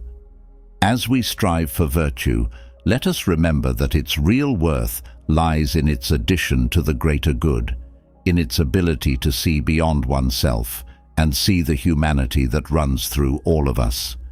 If we want to change, we need courage. Aristotle says that courage is the most important virtue because it is the foundation on which all other qualities of a person are built. Even though it doesn't come from Stoicism, it strongly connects with the ideas behind this philosophy. Stoicism, like Aristotle's philosophy, sees courage as more than just being brave in the face of danger. It also sees courage as the resilience and drive to face internal challenges, to look within oneself, and to make the changes that are necessary for personal growth. When it comes to this situation, courage is what drives us to focus on ourselves, face our fears, get over our weaknesses, and go beyond the limits we set for ourselves. You have to be honest with yourself about who you are, what you need to change, and how you can grow. When we face great danger or act heroically, this kind of courage shines through. It also shines through in our daily lives, in the small decisions we make, the choices we make, and the sacrifices we make for our growth. Courage is the key that can open the door to full change. It forces us out of our comfort zones, questions the way things are, and encourages us to discover new parts of ourselves. When we have the courage, we can face our fears, accept our mistakes, and work hard to get rid of them. This is what makes us able to get back up after a fall, learn from our mistakes, and keep going with increased drive. When it comes to Stoicism, courage also means being able to keep your ethics and virtue even when things go wrong. It means having the strength to stick to your values, even if it means making sacrifices or facing difficulties. The Stoic way of focusing on what we can control and accepting what we can't is based on this moral courage. It helps us make the changes we need to make inside ourselves to make our lives more in line with our greatest values. As a tool for growth, thought stands out as a calm and clear space in a busy world where constant noise from responsibilities and other things can overwhelm the inner voice. This inward journey, whether started in the soft light of dawn or in the thoughtful silence of twilight, is a potent tool for ongoing self-improvement. When we read it, we are asked to stop, take a deep breath, and explore the depths of our thoughts and hearts with honesty, courage, and openness. Reflection every day, whether it's through meditation in the morning to get ready for the day's challenges and opportunities, or a review of conscience in the evening to think about what we did and how we felt, is an important part of growing as a person. Take a break from the busyness of everyday life to think about yourself. These times are not only good for you, but they are also valuable chances to reconnect with your core values, adjust your goals, and reset your inner guide. Setting clear, good goals for the day ahead can happen in a holy place created by morning meditation. It's a time to develop thanks for the blessings life provides, to improve our resilience in the face of hardship, and to foster thoughts and attitudes that represent who we strive to be. Our daily time with silence and inner peace gives us peace that flows through our day and makes us better people who connect with the world around them. On the other hand, a review of consciousness in the evening is just as good. It gives us a chance to think about what we did, enjoy our successes, and admit our mistakes so we can learn from them. This process of evaluating ourselves is essential for becoming more self-aware and encouraging positive changes in our actions and attitudes. Thinking about what we do and how it affects other people makes us more aware of our habits, which is the first step toward real and long-lasting change. Daily thought is also good for fighting off superficiality and spreading out. It shows us how to value depth and relationship and how to live a more purposeful life. We are investing in our health, our peace of mind, and our ability to make a good difference in the lives of those around us when we make time for this practice. Freedom through discipline. In the complicated web of our lives, where freedom and restriction are often tangled together, a truth that is at once paradoxical and deeply freeing appears. True freedom comes from following rules. At first look, it might not make sense, as if freedom and control were two forces competing for our lives. What we find out is that discipline is actually what real freedom is built on when we look into this relationship more deeply. Instead of just being a limit or a tight set of rules from the outside, discipline is a sign of self-control and independence. It means consciously aligning our wants, thoughts, and behaviors with our most important beliefs and long-term goals. We are not shackled by a harsh bond when we learn the art of discipline. Instead, we are freeing ourselves from the chains of recklessness, procrastination, and dispersion that keep us from reaching our full potential. Discipline gives us freedom that goes beyond outside situations because it lets us act not in response to outside forces, but because we choose to, in a way that is in line with who we are and who we want to be. Freedom means being able to say yes to things that make us better and no to things that make us worse. It also means being able to follow our hobbies with focus and drive and live a life that has purpose and meaning. Also, discipline frees us from the chains of habits and actions that hurt us. In our daily lives, it helps us create a place of focus and purpose where every action is a choice for our own happiness and well-being. Discipline teaches us to be in charge of our own lives, to make good use of our time and energy, and to develop resilience in the face of difficulties. But getting better at this discipline takes time, effort, and most of all, kindness toward ourselves. When we fail, we will want to give in to our immediate wants more than anything else. But it is exactly in these times that true discipline shows itself, not as punishment, but as a gentle reminder of our greater promises to ourselves. So, let's see discipline not as a way to hold us back, but as a way to freedom. It should be the guidance that leads us through life's storms and fogs, keeping us steady on our path to a more real, happy, and free life. May being disciplined in our wants, thoughts, and actions be the key to real freedom. Freedom that isn't based on outside events, but on the honesty and purpose with which we choose to live each day. Fake relationships can be hard to spot, just like it's hard to tell the difference between a mirage and an island in the vast desert of people. The world is full of meetings and mismatches, and people wear masks of friendliness and self-interest very well. It takes both instinct and a sharp eye to figure out who really cares about us. It's like a skilled gardener who knows the difference between plants that feed and plants that take nutrients from the earth. We trust other people too much sometimes, when all they're really doing is taking advantage of us. We need to learn how to tell the difference between people who care about us and those who are just trying to get what they want from us. Let's talk about some less obvious trends and small signs that show what people are really trying to hide when they smile and say nice things. You're here because you want to get better. Here, we'll talk about how to solve these problems with people and build relationships that are more real and rewarding. 15. Not doing what you say you'll do. It's a lot like going to the theater. Words are the players, and actions are the plot that isn't read. These people are very good at getting people to agree with them. They use words to paint clear pictures of support and dedication. On the other hand, what they say doesn't always match up with how they act. They tell people what to expect, but when it's time for these plans to come true, they fail, which shows that they didn't mean what they said they would. Sometimes people in these types of relationships just leave when help is needed the most, or when they say they will do something, leaving a sad and empty space. When you need them, they're not there for you. This breaks your trust and shows you what they really want.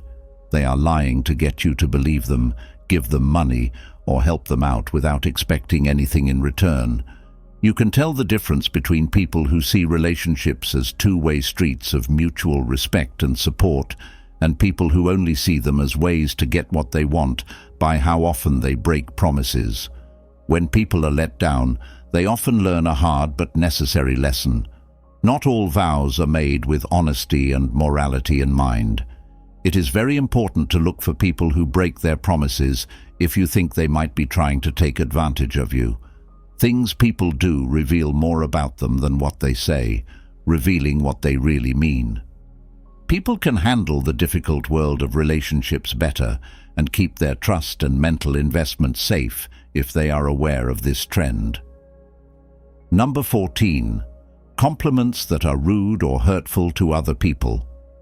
To get what they want, people who often use other people as stepping stones find it easy to insult them and bring down their self-esteem, confidence, and sense of self-worth. People say these mean things, but they seem like fun or nice talk. They're really mean insults that are meant to bring people down instead of pulling them up. If you have wins or goals, they might make fun of them or act like they don't care about or understand your difficult times. Being like this is like psychic warfare that you can't see. These people throw off the balance of the relationship by always putting less value on your goals and achievements. This is done on purpose by someone who wants you to keep having doubts about yourself and low self-esteem. This makes you easier for them to control and influence. They feel more important because you don't value yourself as much, which makes them more in control of the relationship. Also, rude people often say those things because they aren't sure of themselves and don't think they're good enough. They try to hide how weak they really are by putting other people down to make it look like they are stronger. This behavior makes it clear that they can't connect in a way that is healthy, helpful, and good for both of them. This pattern of behavior is very important to notice and understand because it helps you see through the thin charm that these people often put on and figure out what's really going on in the relationship. That is bad for you. To be safe, either talk to the person about their behavior and set clear limits, or stay away from a bad scenario like that. Number 13. Help for only one side. This can happen in different parts of a relationship, such as over money, feelings, or everyday things.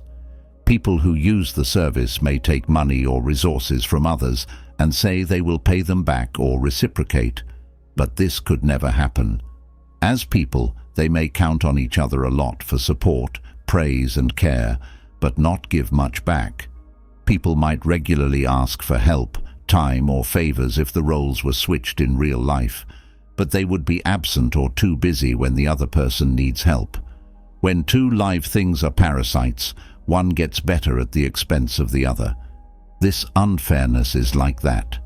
Like a parasite, the user takes food from their host, in this case mental, financial, or physical support, without giving anything back to their host's health. Donating something without expecting anything in return can wear down the person who does it over time, leaving them empty and worn out. People who use others for their own gain usually do so because they are very selfish and don't care about other people.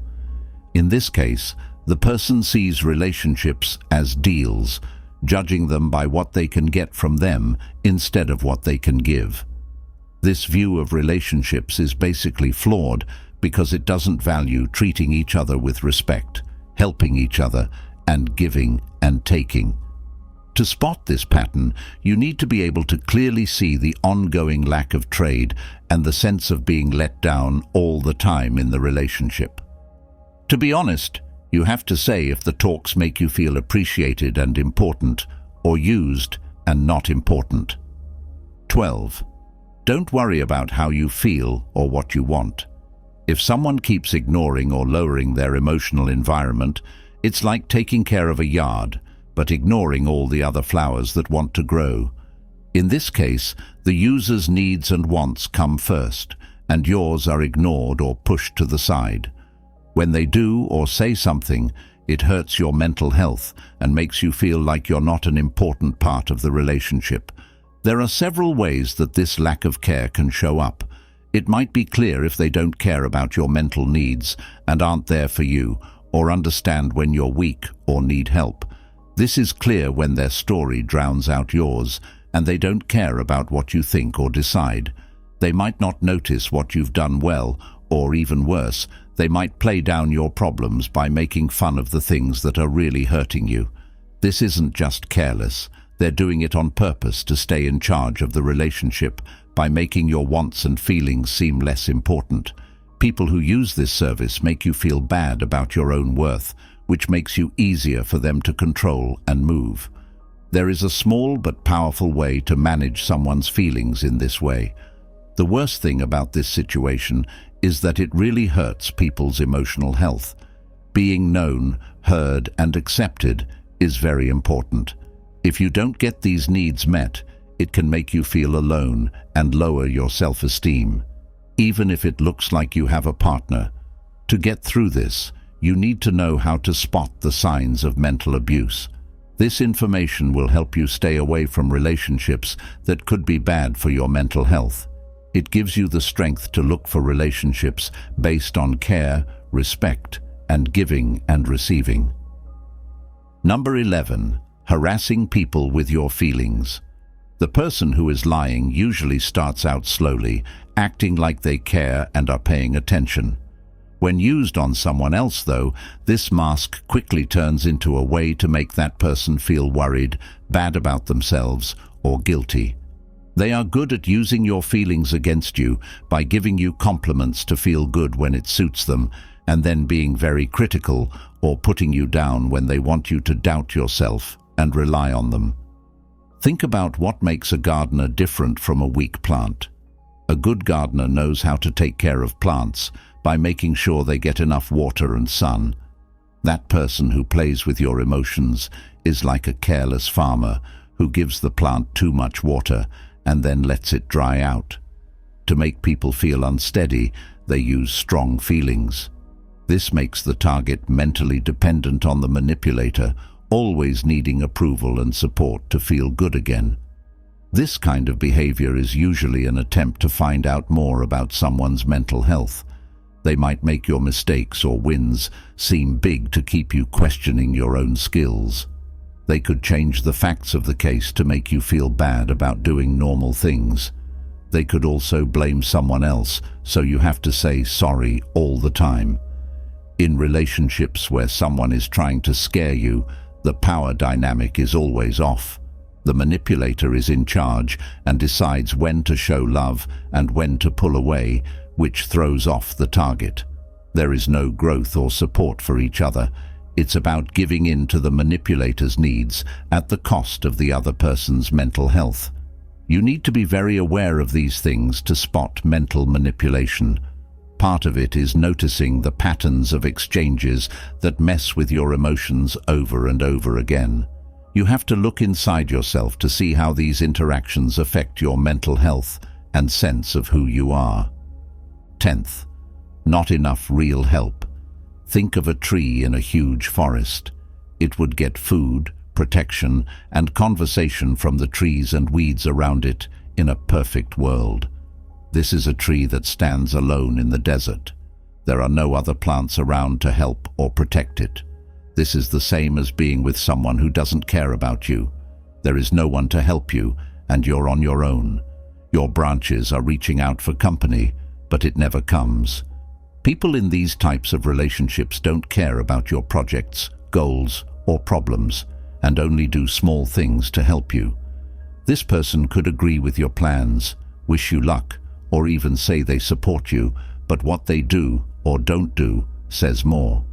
They're not there when you need real help, helpful tips, or even just someone to talk to when things are tough. This kind of help is usually only on the surface and more about how they look than what they do. It also goes away when it's needed the most. They are only thinking about themselves, so they don't really back you. All they care about are your problems or hobbies, your wins or losses, and how those things affect their own plans. To figure out how emotionally involved there is, they look at relationships through the lens of a deal, where possible personal gains are taken into account. This kind of person always gives, whether it's time, care, or resources, while the other person gets. This makes the giver feel ignored and seen. What kind of relationship do you have with that person? It's important to be aware of this lack of real help. You have to be honest with yourself about how much you give back in relationships.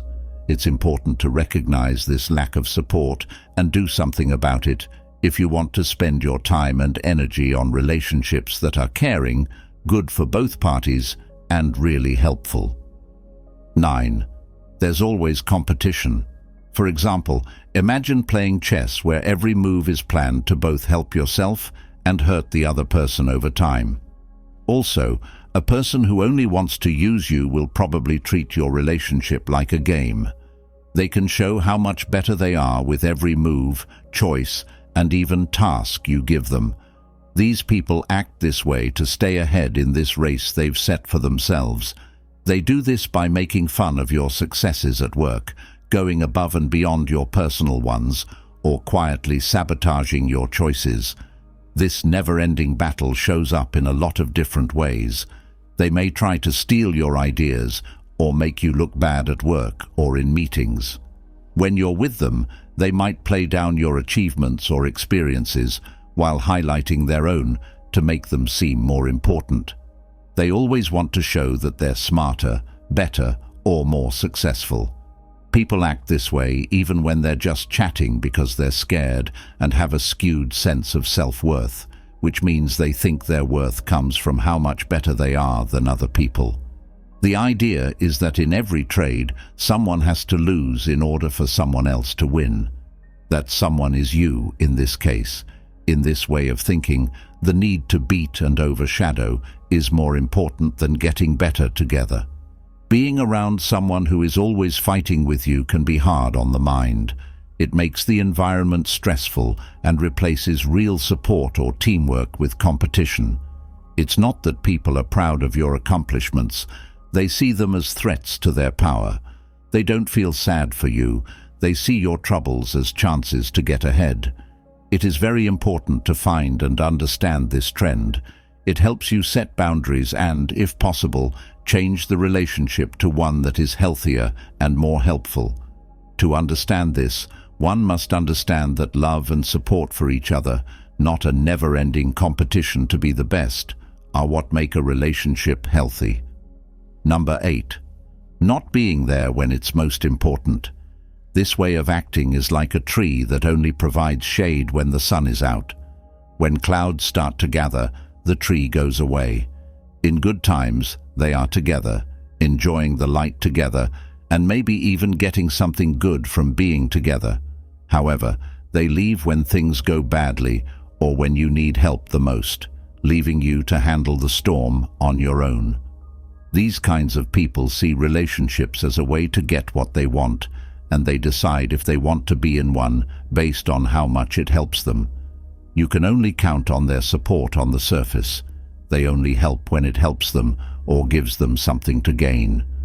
You can tell when they're not there, whether it's a personal problem, a business loss, or mental turmoil, because they make it very clear what their true goals are and how much they don't care about the relationship. This kind of behavior can really hurt the person who is let down. It hurts the trust and reliability that people thought were important in the relationship, because it makes them feel cheated and let down. It makes you think about the relationship and the other person's place and value in your life. This helps you figure out what the relationship is all about and what the other person really wants. You need to know about this pattern. It means understanding that help that lasts through good times and bad is a key part of any deep relationship. You can tell the difference between people who really care about your well-being and those who are only in the relationship for their own gain when they aren't there for you when you need them the most. Seventh, not giving back. Picture a seesaw. One side is full of work, sacrifices and vows, while the other side is very light and hasn't done anything. That shows a bond that doesn't go both ways. This kind of connection means that both people regularly give time, energy, and feeling to the relationship to keep it going. On the other hand, the other person doesn't usually try very hard or at all. There are several ways that this difference in effort can show up. They might always be the one to start talking and making plans, even if you don't want to or aren't ready to commit. They might always be there for you and understand, but not always give you the same amount of help or care when you need it. People may be guarded and closed off when you are open and honest, even when you talk about your flaws and personal experiences. The reason for this lack of exchange is that people look at other people through the lens of themselves. The friendship is just a comfort for the person, something they can use when they need to, but not because they want to make a deep bond. What they do is planned and based on what will help them, not what the other person needs or wants. Sharing experiences and doing similar amounts of mental work are all parts of healthy relationships. This way of doing things goes against those ideas. You have to carefully watch how the link works to see that there is no back and forth. It means making sure that everyone is doing their fair share of the work to keep and grow the link and not letting one of you do too much. It wants you to be honest about how you feel about the relationship and say whether it feels good, bad, fair, or unfair. Sixth, talk and break your faith. It's like a sword with two sides. When you talk about someone behind their back, you give them a fake sense of trust and friendship. People in this group seem to trust each other, so they might seem to be telling you private things. But one side of the sword is much more dangerous than the other. It's when someone breaks your trust by telling other people private or sensitive information about you that you gave them in confidence. Not only is this a breach of trust, but it's also part of a plan to make you feel less safe and private in the relationship. This behavior clearly doesn't care about the safety of personal information or the limits of what can be kept secret. This person often acts as a source of information and talks a lot to get ahead in social settings. To get what they want, they share and change information to try to change people's minds, make deals, or even start fights. This kind of person sees relationships as functional, which means they see other people as means to an end, and private information as something that can be sold. These kinds of crimes hurt the person in many ways. It makes people feel unsafe and suspicious, which breaks down a relationship that could have been helpful and trustworthy. People's identities, relationships, and self-esteem can be hurt when personal information is misused, which can have mental and social effects. To stay safe from these types of relationship thieves, you need to figure out this pattern of behavior. It means being careful about what you tell other people and what you say about them when they're not around. The amount of privacy they protect and the number of times they spread stories about other people can tell you a lot about who they are and what they want. If you want to keep your pride and have your personal limits observed at all times, you need to be aware of this trend and do something about it. 5. Access that you choose. They're not free, but you are. This limited access makes it sound like there is only one person on the line at all times, like a phone line where only one person is always on call. Anyone can always count on you to listen, help, or back them in this case. Because they are open books, they can easily get to your schedule, your feelings, and your funds. But the other person's availability is as rare as a comet in the night sky. It comes and goes on its own terms. That's not at all how it is. They aren't just different because of busy schedules or different goals. It's a choice the person made, a smart move they made. Being unavailable helps them in two ways. It keeps them at a distance that works for them, and it gives them control. They make you want more by not being available all the time, and you'll be thankful for any time or care they do give you. People in these types of relationships will often give you reasons to wait or just ignore you when you try to connect or chat with them. Some people might not answer your calls, texts, or wants, might not be seen when they talk to each other. Most of the time, it's because it fits their needs or goals. If you only give them what they want, the connection stops being two-way, and you become more of a comfort. It's possible for this pattern to make you feel very bad. You start to question how important what you're doing and how important you are to them, which makes you feel bad about yourself. Feelings of annoyance and anger are present because you know that their hard work and availability are not valued. It is really important to know how limited access works. To do this, you have to step back and judge the relationship's mix of effort and availability without bias. It tells people that respect, hard work, and being there for each other are key to having good relationships. 4. Making you feel bad about yourself. Think of guilt as a puppeteer's string that pulls at good people's minds and pushes them in a path they might not want to go. Your sense of duty, humanity, or justice are being used against you by someone who is good at pulling these strings. If you say no, they might ask in a way that makes it look like you don't care or are being rude. Some people may also remind you of past favors or events, which could mean you still need to say something to them, as you may owe them something. People are often made to feel bad in this sneaky way. At first, they only want small gifts or breaks, but over time, they start to expect bigger things. You can't say no anymore because your limits are being pushed back. You feel stuck in a cycle of guilt and doing what you're told. The needs and wants of the other person come first, while yours are forgotten or pushed to the side. People want to be seen as good, helpful, and caring, and this is a big part of their nature. It works with this plan because it plays on that desire. These traits are turned into tools of control by the person who uses it. When someone makes you feel bad, you do things because you have to, not because you want to or because you care about the other person.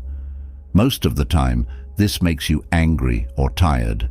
You need to be aware of when someone is using guilt to control you if you care about your own well-being and boundaries. It means being aware of how people are feeling and being able to tell the difference between genuine calls for help and people who are trying to take advantage of your kindness. You should also be brave enough to ask why people want you to do something and fight for your right to refuse without feeling bad about it.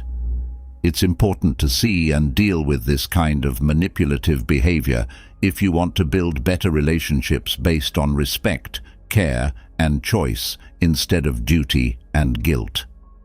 3rd, not being interested in you as a person.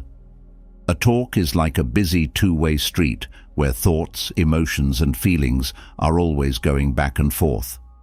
There are a lot of interested and caring people on this street. When you're with someone who only wants to use you, this street turns into a one-way road. Everybody talks about their own lives and experiences, and when you try to talk about yours, you often get off track or get stuck. This lack of drive shows up in a number of different ways. When you talk to these types of people, chats often feel like one-way rants that are dressed up as talks. They get excited when they talk about the little things that happen in their daily lives, their problems, and their successes. They want you to understand and care. But when they see you, they stop being interested. If you answer, they might quickly change the subject or nod, or they might act like they're not interested or are anxious. Things that happen to you don't seem to bother them much, no matter how big or small they are. They're not just being rude or not knowing how to talk to people. They're making a clear statement of their plans and goals. They make it seem like their wants, views, and life are more important than yours by taking over the talk and not caring about your stories. They are the center of attention, and you are only there to listen or give help. This is a mild form of egocentrism. When these things happen, they can have very sad results. When people don't feel understood and valued, they may feel like they don't matter and become angry. Over time, this mismatch could make you feel more like a part of their life than an equal partner. You should know that they don't care about you as a person. Part of this is being aware of how you connect with other people and how one-sided conversations make you feel. This means that the friendship should be examined to see if it is good for both people. You can look for better relationships where both of your stories and experiences are valued and respected once you know about this mismatch. Number 2, being close. On the outside, it looks like the water at the top of a lake.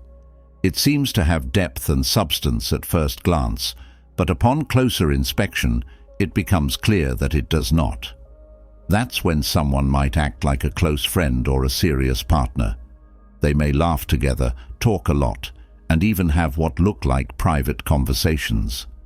On the other hand, this connection never really turns into meaning. This lack of real will can be seen in several ways. Some people are quick to enjoy the good parts of the relationship, but quick to pull away when they have to work hard or make sacrifices. People don't always have strong support when they need it. They may be there for parties and happy times, but not at all when things are bad or when you feel weak. You're not always able to trust and count on each other, which are important parts of real relationships. People often say they will do something, but then change their mind at the last minute. Most of the time, they decide when to start dating based on what's best for them and what's easy for them. Many people do this to keep a list of people they can call on when they need to, without having to deal with the emotional work that comes with real relationships. It keeps people close enough to help each other out, without being too close to expect each other to work together. When you're close to someone, you get the benefits of being close without the risk of real connection or duty. In a bond, it's important to be able to tell the difference between being close on the outside and really being close.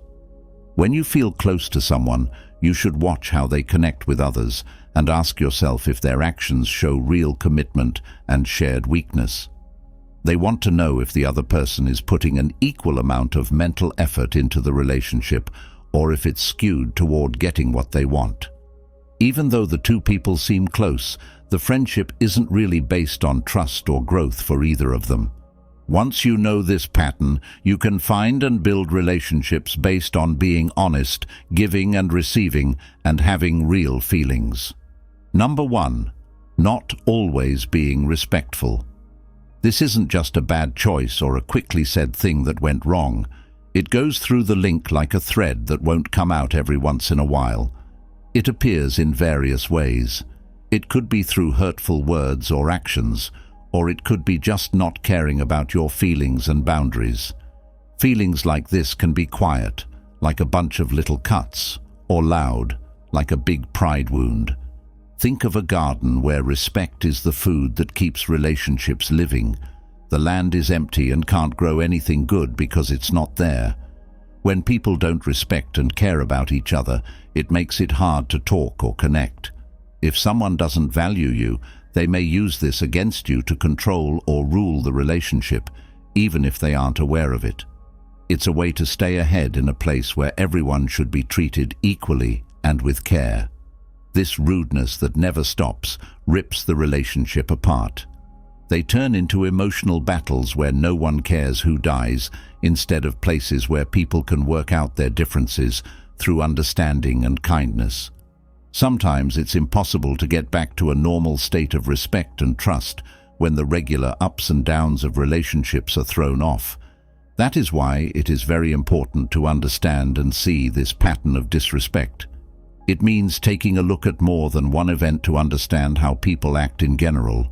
Respect isn't just big things we do, it's also the little things we do every day, like noticing when someone is doing a good job or getting into a fight. You can tell someone doesn't see you as an equal partner if they don't value you. They see you as a way to get something else.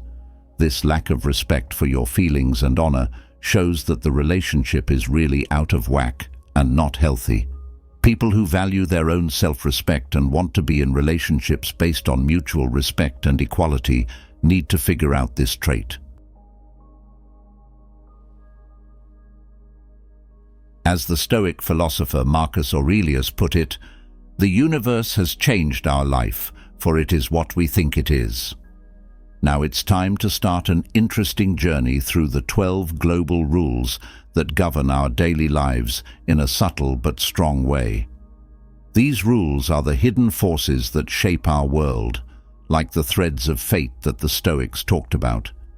Each one has a deep effect and can help us not only understand the world around us, but also get in tune with the beating heart of the universe. On this trip, we will learn how these rules can change the way you see things, raise your awareness, and lead you to a happier, more satisfying life. Things have brought you to this point by some outside force. Stay tuned as we work together to figure out these 12 laws of nature. A basic concept called the law of cause and effect says that everything that happens has a response that goes along with it.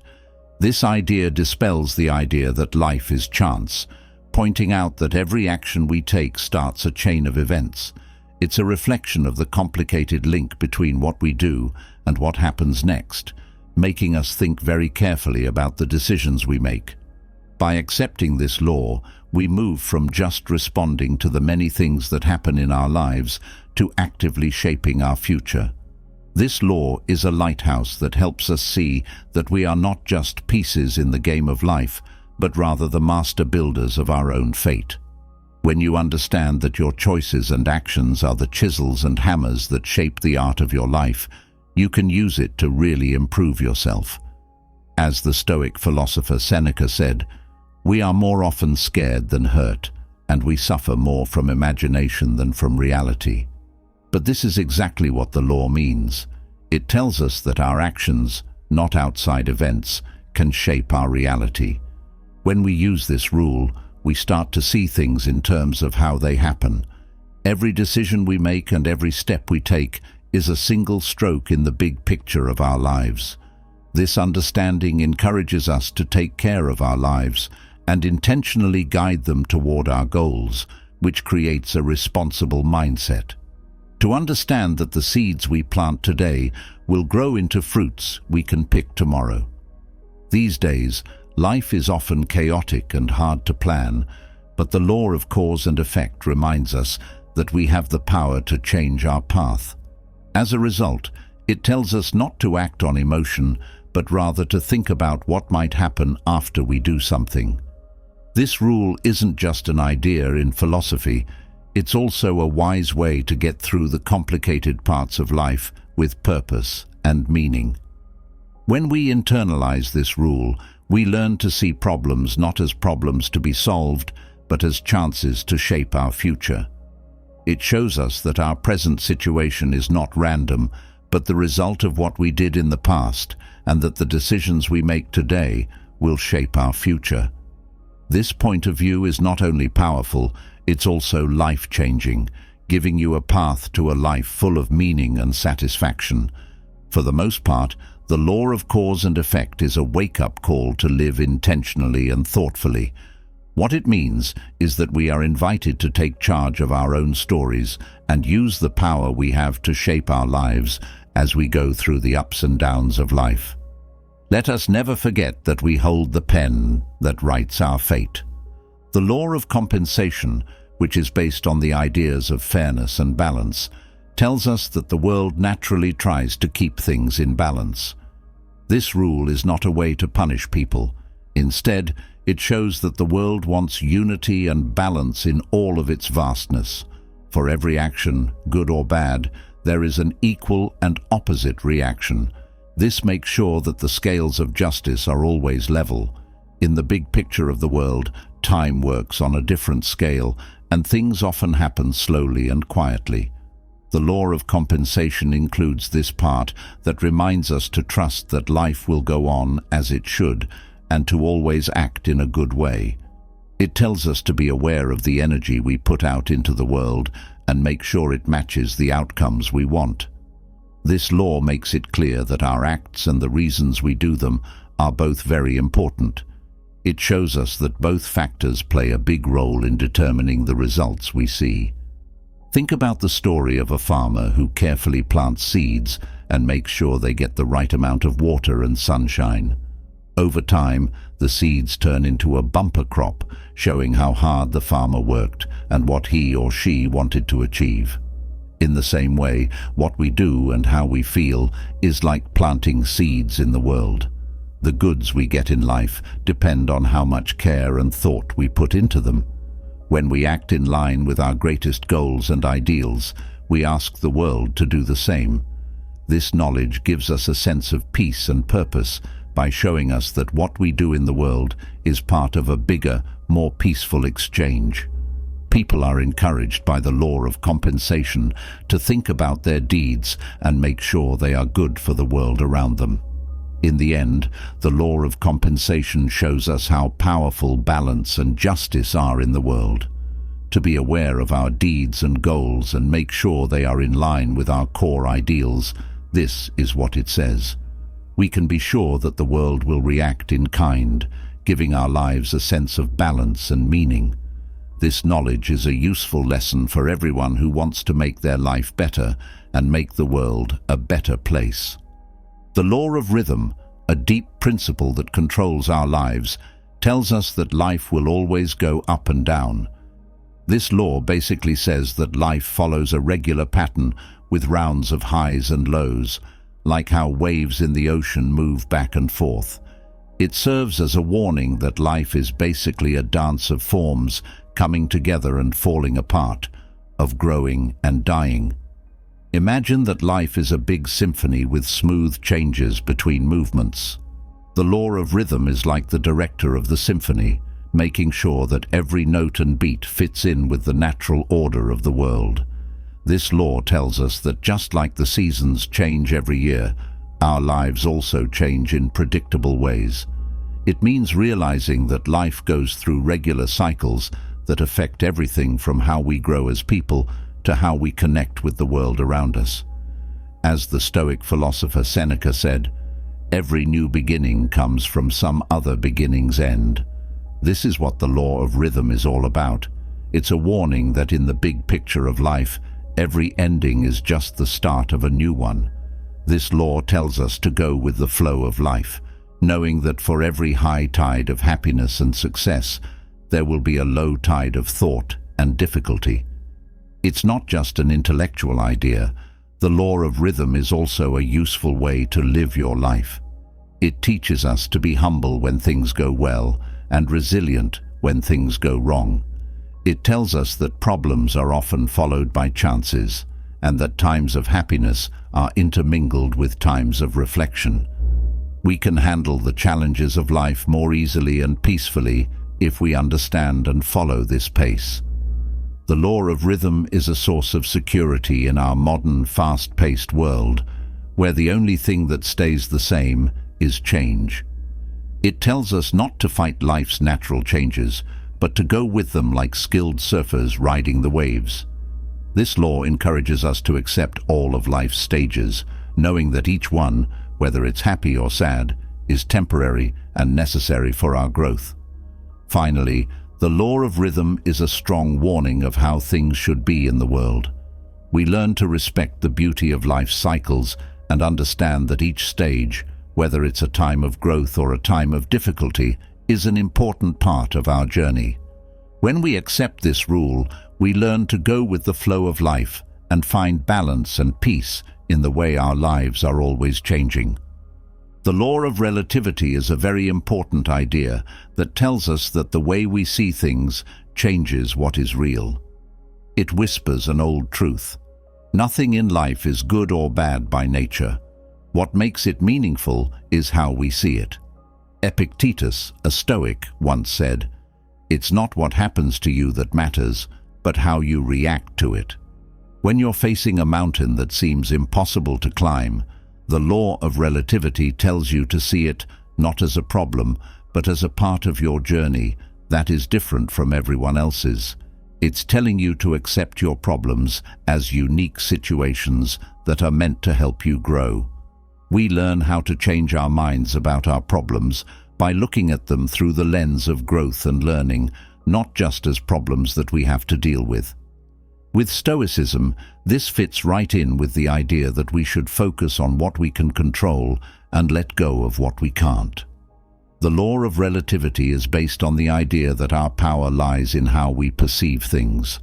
Stoic philosopher Marcus Aurelius once said, "You have power over your mind, not outside events. Realize this, and you will find strength."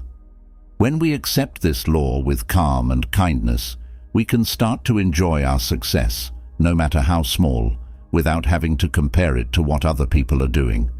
We should respect our own unique road, which has its own set of challenges and successes because of this rule. Is a warning that everyone has a unique path, which is what makes life so interesting and full of different experiences. In addition, the law of relativity helps us understand that everyone is going through a difficult time. We learn more about other people and become more kind to them. This not only makes our relationships better, but it also makes us feel more fulfilled and true to ourselves in life. We feel more grounded and balanced when we follow this law. We learn to see the things that happen in our lives, not just as things that happen, but as chances to learn and grow. When you stop comparing things and start thinking about yourself and your growth, you change your attitude. Remember the law of relativity as you go through the ups and downs of life.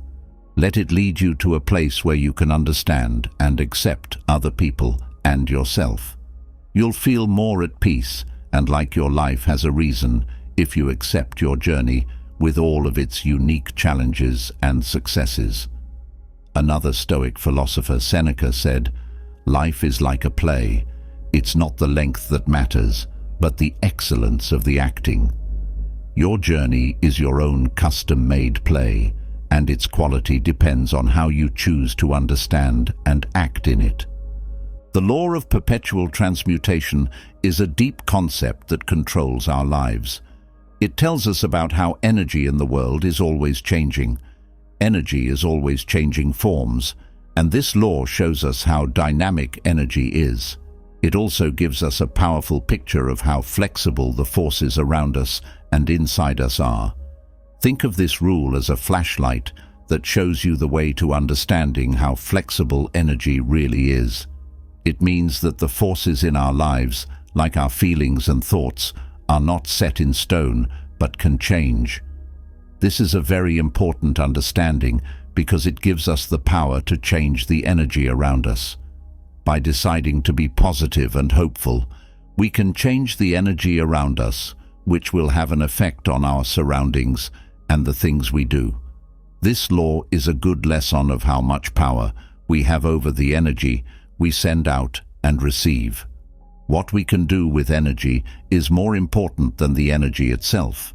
Our feelings and thoughts are not just mirrors of what is happening to us.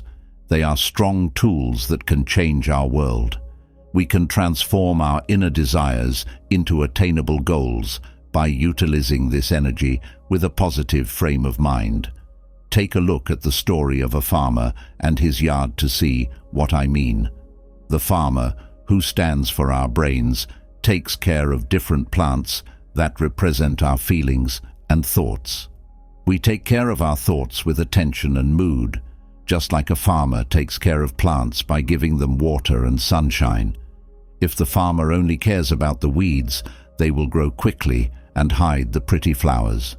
In the same way, if we think about bad things, they will get stronger and take over our minds. But if the farmer pays attention to the flowers and takes good care of them, they will grow and make the yard a bright oasis. In the same way, if we think optimistic thoughts and feed them positivity and hope, they will grow and change our lives for the better. This story shows us how important it is to keep in mind where our energy goes. Focusing on good feelings and thoughts can be like planting a field of happiness that can change our lives. Finally, the law of perpetual transmutation is a strong warning that we have the power to change the energy around us. When we know that our thoughts and feelings are changing energies, we can consciously move them in a good direction. This then makes it possible for us to bring our dreams to life. Clearly, this story shows us that by focusing on good thoughts and feelings, we can improve our lives and make them more in line with our greatest hopes and dreams. Remember that the energy you focus on shapes your reality, so be smart about what you choose and let happiness guide you. The next thing we'll talk about is the deep and interesting law of correspondence, which connects our inner world to the outside world. This law, which is one of the 12 universal laws that rule our lives, beautifully shows how our inner thoughts, feelings, and beliefs are not only reflected in the outside world, but are also deeply connected to it. Imagine that this rule is like a mirror that shows not only how we look, but also what we really think and feel. Discovering a deep and real link is more important than just finding commonalities. The law of correspondence tells us that the thoughts and beliefs we hold inside have a strong tendency to show up in our outside events and surroundings. It's like the artist is inside of us, and the outside world is the paper that our feelings and thoughts are painted on. This theory tells us to look at our views, attitudes, and regular ways of thinking very carefully. It serves as a warning that our inner world is not a separate island, but is strongly linked to the huge ocean of our events in the outside world. When we learn this, we can start to see how powerful we are and how we can change the world around us. Think about the story of a gardener and his garden. How the gardener thinks and feels about his garden affects how he takes care of it. If he thinks of it as a job, the garden shows it. But if he looks at it with love and desire, the garden grows. This metaphor is like the law of correspondence, in that it shows how our inner state affects the outside world. Now, let's look at what the Stoics said about this idea, which they knew hundreds of years ago. The great Stoic philosopher Marcus Aurelius said, "The happiness of your life depends upon the quality of your thoughts." This quote fits perfectly with the law of correspondence because it says that we can change the quality of our lives by thinking good, helpful thoughts. As we look into this rule, it's important to keep in mind that it's not about judging ourselves for everything that happens in the outside world. Instead, it's about realizing how our actions affect our feelings and using that knowledge to create a good setting inside ourselves. By doing this, we can start to see changes in the outside world that match the growth and happiness we feel inside. In the end, the law of correspondence is a strong warning of how our inner and outer worlds are linked. It tells us to keep an open mind about our ideas and thoughts because they have the power to change our world.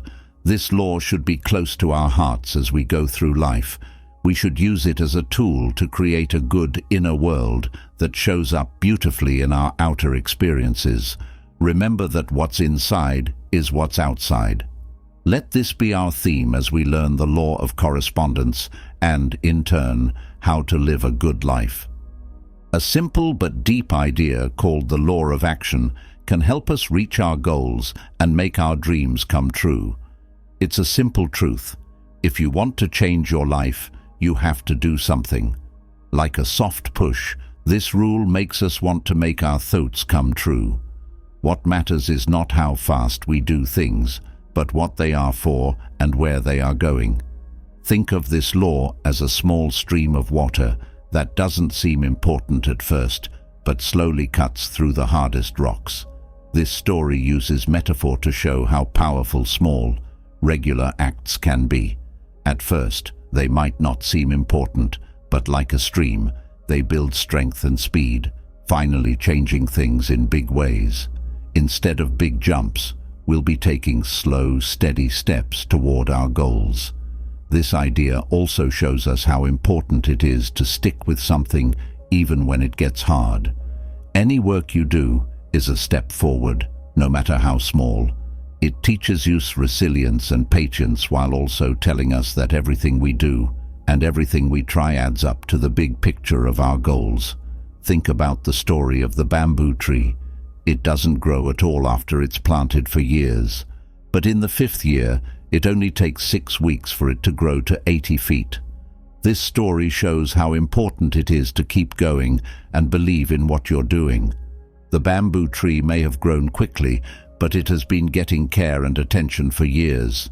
In the same way, the things we do in our lives might not always have instant effects, but if we are patient and keep at it, they can lead to huge growth. Overall, the law of action serves as a warning that we can achieve our goals and dreams as long as we are ready to act. We can't just wish for things to change. We have to work for them. We can make the life we want by consistently taking small steps toward our goals. Therefore, let us answer the call to action, take care of our lives, and start the path to making our dreams come true. Keep in mind that what counts is not the size of the deed, but the will and purpose that went into it. In the same way, the things we do, even if they don't show effects right away, set us up for future success. In the end, the rule of action tells us that we can reach our dreams and goals by taking consistent, full moves. It's a lesson to respect every effort and know that big things are often made up of many small, steady steps. As we never get through life, let this law be our guide, pushing us to act, keep going, and believe in the slow but steady path to our dreams for those who want to make their lives better. Take this law to heart, let your deeds speak for themselves, and watch as your efforts slowly change the world. We can learn the deep truth of balance in life from the law of polarity, a concept that runs through everything we do. This global law says that there is a natural balance between things that seem to be in complete opposition to each other, like light and dark, happiness and sadness, and success and failure. That these differences are not just opposites, but rather parts of a bigger whole that work together and enhance each other. Think of the law of polarity as a dance of cosmic duality. Each step, whether it's forward or backward, is important for the dance to flow smoothly. This law doesn't just say that differences exist. It goes deeper and shows how they work together in a way that most people don't see. It shows us that even when two things seem to be at odds with each other, there is actually a greater link between them, a thread that holds them together in a silent dance of life. For example, we look at how times of great suffering can often lead to big changes in our lives. There are times when we face tough situations that shape and improve our character. In the same way, the best joys often come after big problems are solved. When we look at things from this angle, we can enjoy the beauty in life's balance and know that every event, good or bad, adds something special to our lives. Seneca, a Stoic philosopher, said, "The time will come when careful research over long periods of time will bring to light things which now lie hidden." This is similar to the law of polarity in that it tells us to look deeper to find wisdom and understanding in life's duality. To show how this idea relates to our modern lives, we look at how failure is often seen as the opposite of success in the workplace. With the law of polarity, on the other hand, we can see that failure is not just the opposite of success, it's also an important part of it. Failure is how we gain new ideas, learn and grow, which leads to success in the end. In our daily lives, this law tells us that it's good to keep a fair view when we face problems or losses. Remind yourself that these problems are not just problems, they are chances to learn and grow. In the same way, when you are happy or successful, think of those times as benefits for your resilience and tenacity. In the end, though, the rule of polarity is a strong warning of how everything in life is linked. It teaches us to accept the two sides of life, to find balance and difference, and to see the secret links that combine all of our events into a whole that makes sense. We can live a life of greater knowledge, balance, and resilience if we understand and follow this law. We can use every experience, no matter how good or bad it seems, as a springboard for our own development and illumination. This simple but deep rule is based on the idea that forces that are similar are drawn to each other. The idea behind it shows a basic truth. The energy you give off, whether it's good or bad, has a big effect on the things that happen to you. Think of your emotions and thoughts as strong forces that pull things to you that are similar to what they are. This law goes beyond positive thinking and shows how powerful your mind can be in attracting the situations you want to happen. If the seeds of lack and negativity are planted in your mind, like seeds in a field, don't be surprised when they grow and spread in your life. You can also create a mental space full of thoughts of wealth and happiness, which will help you draw more of these things. This method doesn't mean ignoring the problems in life. Instead, it means picking a point of view that fits perfectly with your values and goals. You have to steer the ship of your life on purpose, not by chance. If you believe in the law of attraction, it's like releasing a powerful tool that lets you create a life that fits your inner desires. It serves as a stark warning that our inner world has a huge impact on the outside world. As the Stoic philosopher Seneca said, life is like a play. It's not the length that matters, but the quality of the acting. When it comes to the law of attraction, this means that how we think and feel has a big impact on how our lives play out. You are not just floating in the sea of life if you understand and follow this law. Instead, you are actively plotting your course, using the inner map to guide you. It's about realizing that we don't have control over everything in our lives, but we do have control over how our energy makes them. When you think about the law of attraction, ask yourself, what kind of energy am I sending out into the universe? Am I focusing on things that help me reach my goals? Remember that the world is like a mirror. It reflects back the energy you put out into it. When you understand this law, you're not only gathering experiences, you're also making your life represent your deepest wants and values. To put it simply, the law of attraction is not just an idea that you should understand. It's a way of life that you should follow. What it means is that you should match your thoughts with your dreams and make your hopes and dreams come true. As you go through this path of change, you take charge of your life and make it both satisfying and a testament to the power of your thoughts and feelings. Keep in mind that you are the author of your life story, and that you write each chapter with the pen of your thoughts and the ink of your feelings as you follow this law. In this part of our trip, we explore the deep and mysterious world of the law of vibrations. We imagine the universe as a huge, moving, cosmic symphony, with every part, from the smallest atom to the biggest star, contributing to a never-ending rhythm of harmony. Nothing is ever still according to this rule. Everything is always moving and giving off its own energy or frequency. Every sound and beat fits in with the rest of the group, like in a big orchestra. Picture yourself as a musician in this universal orchestra. Your thoughts, feelings, and actions are the notes you play, and they all send out vibes that bring other energies that are similar to them to you. The law of energy says that things that are similar will draw things that are similar. It's a strong warning that you have the power to change your own energy and, by extension, the energy of those around you. Think back to a time in your life when things weren't going so well. The law of energy says that you can change your events by changing your emotional state. The point is not to reject reality, but to accept it and choose to hum at a level that matches your goals and dreams. At the atomic and molecular levels, there's a buzz of activity, a dance of particles that shows a huge network where everything affects everything else. This is important to remember even when things seem still. The universe is change. Our life is what our thoughts make it, the Stoic philosopher Marcus Aurelius once said. When you think about things with calm knowledge, they can have a big effect on your life by lining up with the feelings that are true to who you are. Remember that you are an important part of this global music as you go through life. No matter if your emotions are from happiness, love, sadness, or hope, they add to the common song. By carefully aligning your emotions with patterns that make you feel good and excite you, you not only improve your own life, but you also make the rhythm of existence better for everyone.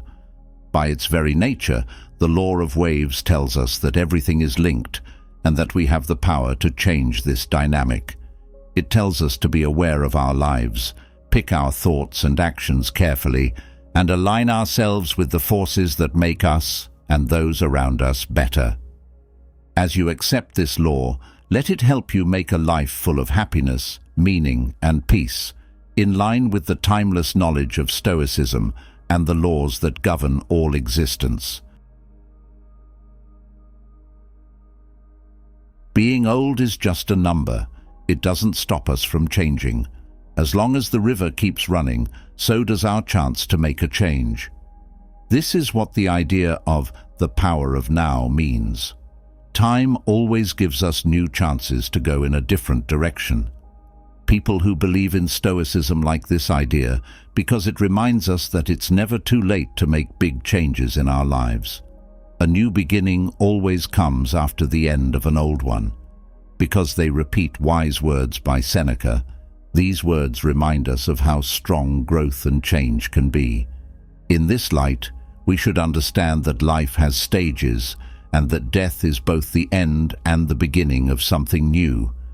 Seeing things this way helps us stay positive and strong when things change. We know that every ending, no matter how bad, can lead to something good and new. People often think that the best time to learn and grow is when they are young, so it's easy to believe that once we reach a certain age, our chances to change and grow are gone. Would you believe us if we said it was always possible to start over, learn new things, and make things better? Sometimes our old habits and our hopes for the future go in different directions as we go through life. Being silent is the best way to find your way forward when you feel like you can't go back. A lot of older people feel like they don't have as many chances as they used to. Stoicism, a way of thinking that has roots in ancient Greece and Rome, gives us a different view. There are many things that can happen in life at every stage, and every moment is a chance to start over. Stoics think that the mind can change things, no matter what age or situation you are in. Marcus Aurelius said, "The universe changes. Our life is what our thoughts make it." Stoicism is not just a view, it's also a way of life. Its ideas are still important today, even though Seneca, Epictetus, and Marcus Aurelius wrote them a long time ago.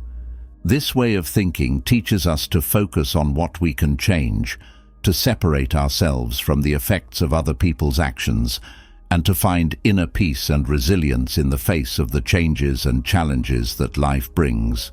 You have a lot of power when you think this way, especially when you want to learn new things and change.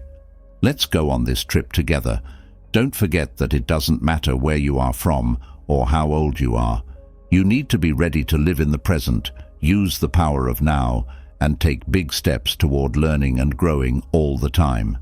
This is what the Stoics said that can help you get through the rough seas of change. Also, let's talk about how you can always start over and reach your full potential.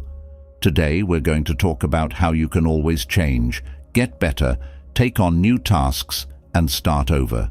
Join us as we learn the lessons of Stoicism that will help you learn and grow throughout your life. In our first lesson, we'll talk about how powerful the present moment is. First lesson, savor the present. To learn how to be patient, the first and most important thing you need to do is enjoy the present moment. Seneca said, "True happiness is to enjoy the present without worrying about the future." This is what makes us want to keep learning and growing. Socrates says that time is not a straight line, but a collection of present moments that we live and act in. Our power is now. You can't change the past, and it's hard to tell what will happen in the future. We can then be in charge and act in the present. As you start over today, you may feel bad about missed chances or scared about what the future holds. Stoicism, on the other hand, tells us to look at every day as a new beginning. Tell yourself that you can start over, learn something new, or break a bad habit when you wake up. It's not just kids who can think this way. Anyone can use this age-old idea. Steps you can take to live in the present. 1. Mindful awareness. Do something mindful first thing in the morning. As you sit still, pay attention to your breath. Don't worry about the past or the future. Pay attention to the present. 2. Today is a new day with a chance to learn and grow. Tell yourself this every morning. Say, "Today I am a learner. Today I embrace new beginnings." 3. Pick a small skill or thing you want to learn. Something as simple as reading a chapter, taking 15 minutes to learn a new language, or making a new dish. The most important thing is that it is true and takes place in the present. If you want to be strong for life, you should learn to see the present as a place where you can grow and change. It means seeing every day as a new page in your life book, where you can start writing a new story. There is a strong lesson in Stoicism that says we should start changing and learning in the present. This lesson should be read no matter what page you are on. Your path to more growth and development starts with how you think and act right now. Do not miss this chance. You can always learn, grow, and change. The second lesson is to be strong when things get tough. Stoicism is based on the idea that bad things will always happen to you and that life is full of surprises. Emperor Marcus Aurelius was known for being very calm. He said, "What stands in the way becomes the way." This lesson is about turning problems into chances, which is a key way of thinking for anyone who wants to learn new things and get better, but especially as they get older. As a teacher, trouble. Stoics don't see issues as issues, but as lessons that are valuable to be learned. Every time you face a challenge, you can put your patience, bravery, and resilience into practice. There will be times when you have trouble as you try to learn or get used to something new. Instead of seeing these as mistakes, see them as chances to learn and get better. Choose to be uncomfortable. One way to build resilience is to choose to be uncomfortable. In this case, getting out of your comfort zone might mean doing something scary or taking on a job that you find hard. Being able to deal with pain is something you should work on because it will help you learn everything. You can start building your resilience right away by 1. Every day, push yourself to leave your comfort zone in a small way. You could start a conversation about something you don't know much about, start a new hobby, or learn a new language. 2. Every day, think about the things you've done well in the past. Take some time to remember the problems you've fixed in the past. This thought gives you more strength in your belief that you can handle problems in the future. 3.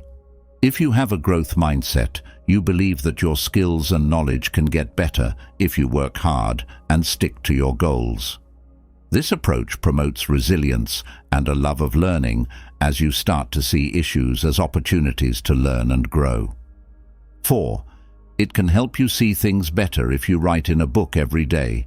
Not only write down your problems, but also how you handle them. Looking at how you've dealt with problems in the past helps you see things in a new light.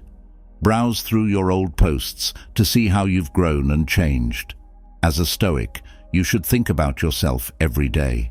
This helps you remember what you've learned and get ready for new things.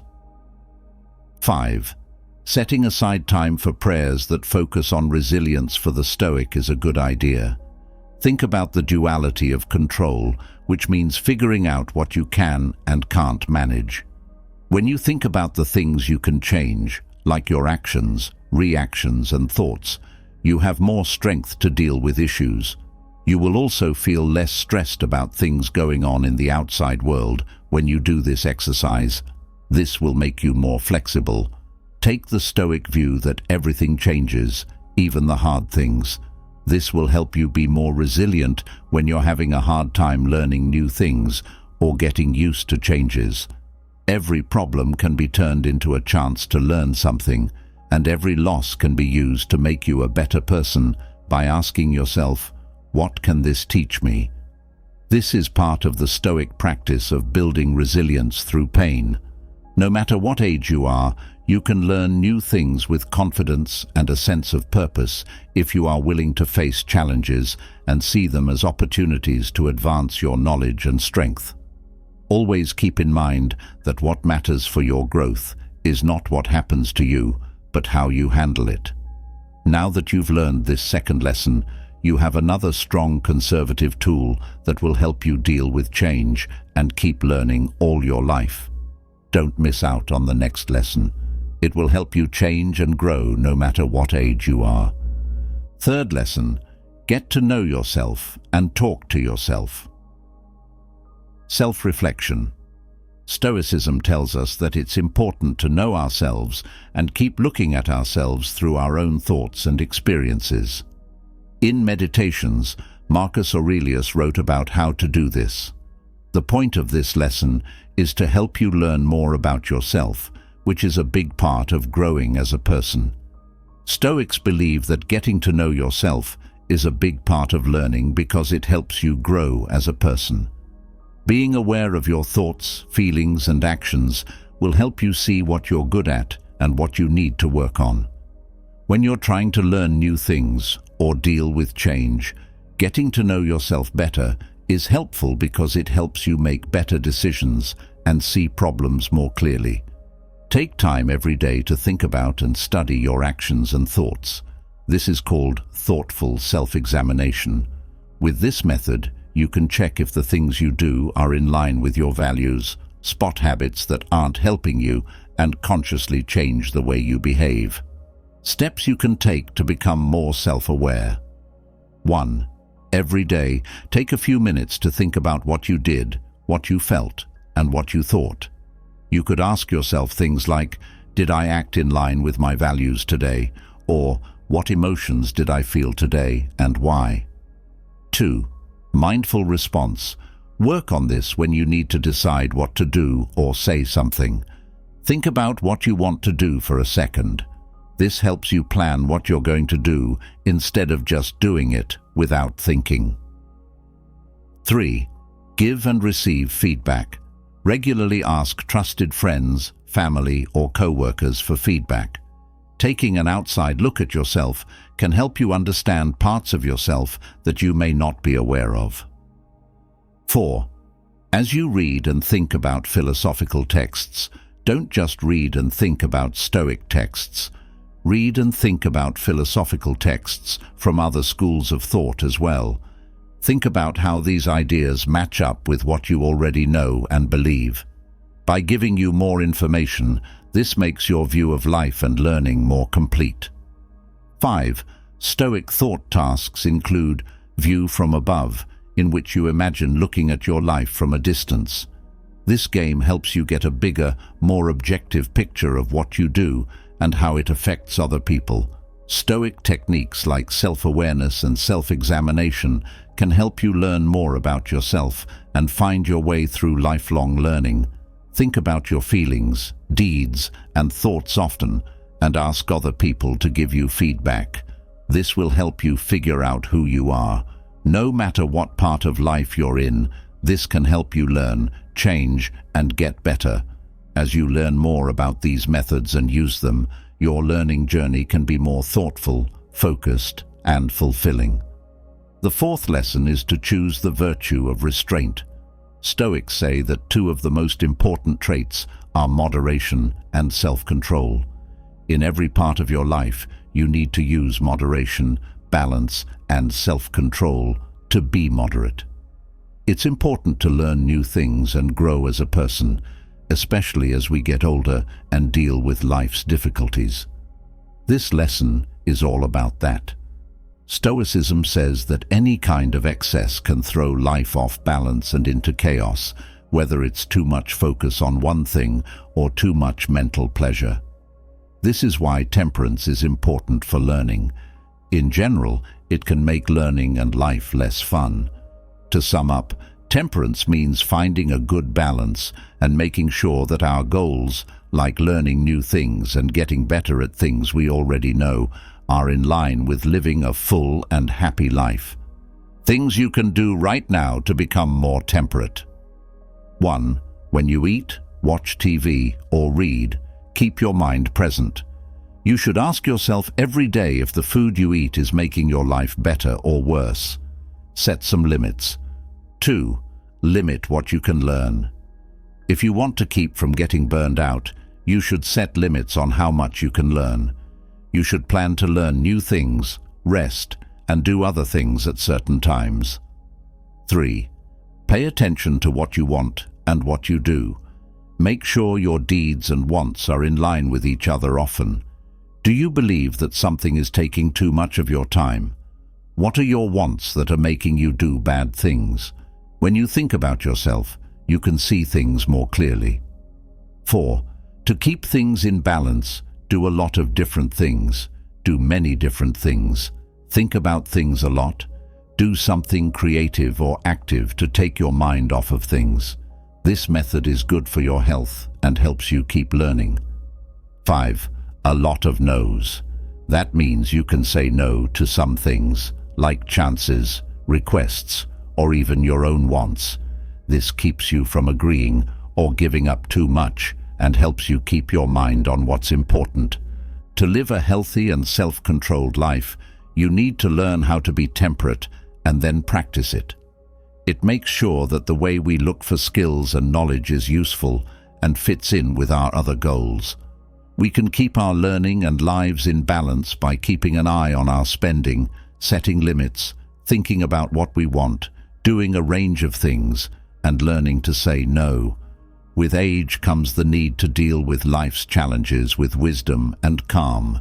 This Stoic virtue is an important part of a complete and well-rounded personal growth path. 5th lesson, learn to be thankful. Pay attention to being thankful. A big part of being silent is being thankful. Being happy is a big part of growing as a person and learning new things throughout your life. This lesson is all about that. To keep a strong, open mind and stay upbeat, we should think about and be grateful for what we have instead of whining about what we don't have. As we age, this is even more true. As part of the Stoic mindset, it is important to live in the present and value what we have right now. Our memories, knowledge, relationships, and even our problems are all part of this. We can't see or touch them, but they help us grow. Not only does being thankful make us feel better, it also makes us more willing to learn and grow as people. Right away, you can do these things to show thanks. 1. Every day, write down 3 things you're grateful for. This can help you start or end the day. A nice day, a good book, or the chance to learn can be all of these. You will start to notice what you do have instead of what you don't have when you do this. 2. Challenges are chances to get better. Think about what your problems can teach you and how they can help you get better.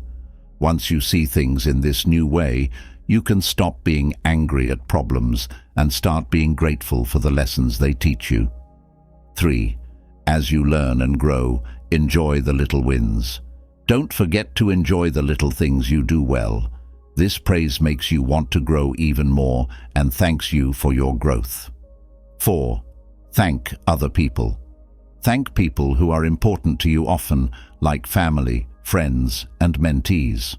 Being aware of how they've affected your life can help your relationships and make you feel more grateful. 5. Meditations by Stoics on changelessness.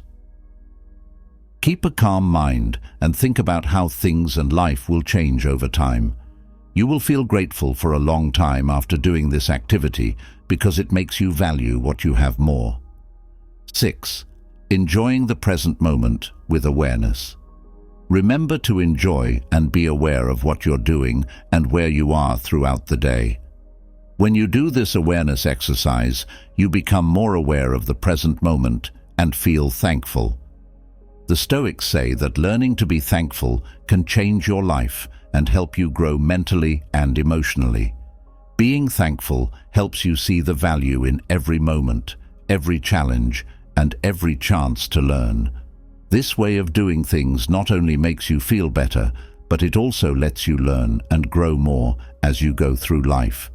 You can go through life with a heart full of thanks and a mind open to change if you practice being thankful. The 6th lesson is to be mindful and aware of the here and now.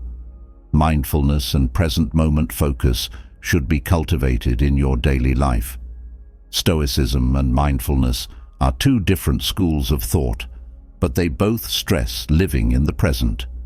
Using mindfulness methods in daily life can help you reach your Stoic goals of peace and wisdom. This is especially important as you continue to learn and grow in life. Mindfulness and Stoicism complement each other well. One thing that both Stoicism and mindfulness teach us is to live in the present and be more aware of our thoughts, feelings, and actions. We don't have to act on instinct when we're in this higher state of awareness. Instead, we can deal with life's problems with calm and understanding. Simple things you can do to become more mindful. 1. Every day, do some focused breathing. It's a simple way to start or end the day. As you breathe in and out, pay attention to how it feels. Bring your mind back if it wanders. It clears your mind and brings you into the moment. 2. Each day, take some time to really look around you with your mind. This is known as careful observing. Being aware of the little things in a place, like how something feels or the sounds of nature, might be enough. Getting better at being fully present is what this training does. 3. When you listen mindfully, you give your full attention to the person speaking without planning what you will say next. By practicing mindfulness every day, you can become more aware of the present moment and deal with problems in life in a calm and understanding way. We need to remember this as we learn and grow throughout our lives. Being aware of and mindful of the present moment can help you live a fuller, more worthwhile life. Finally, Stoicism can teach us important lessons that can help us deal with the difficulties of life and keep learning and growing no matter what age we are. We can live more important and rewarding lives if we accept the power of the present moment, are resilient in difficult times, get to know ourselves, practice balance, are thankful, and practice awareness. Stoicism is not just a set of ideas, it's also a way of life that can help us be wise and have a purpose in life. So let's learn from these lessons in Stoicism and keep going on our path of learning and growing. This makes your friendship stronger and helps you listen better. 4. Body scan meditation. Do body scan meditation every day. Take it easy on each part of your body as you lie down or sit down.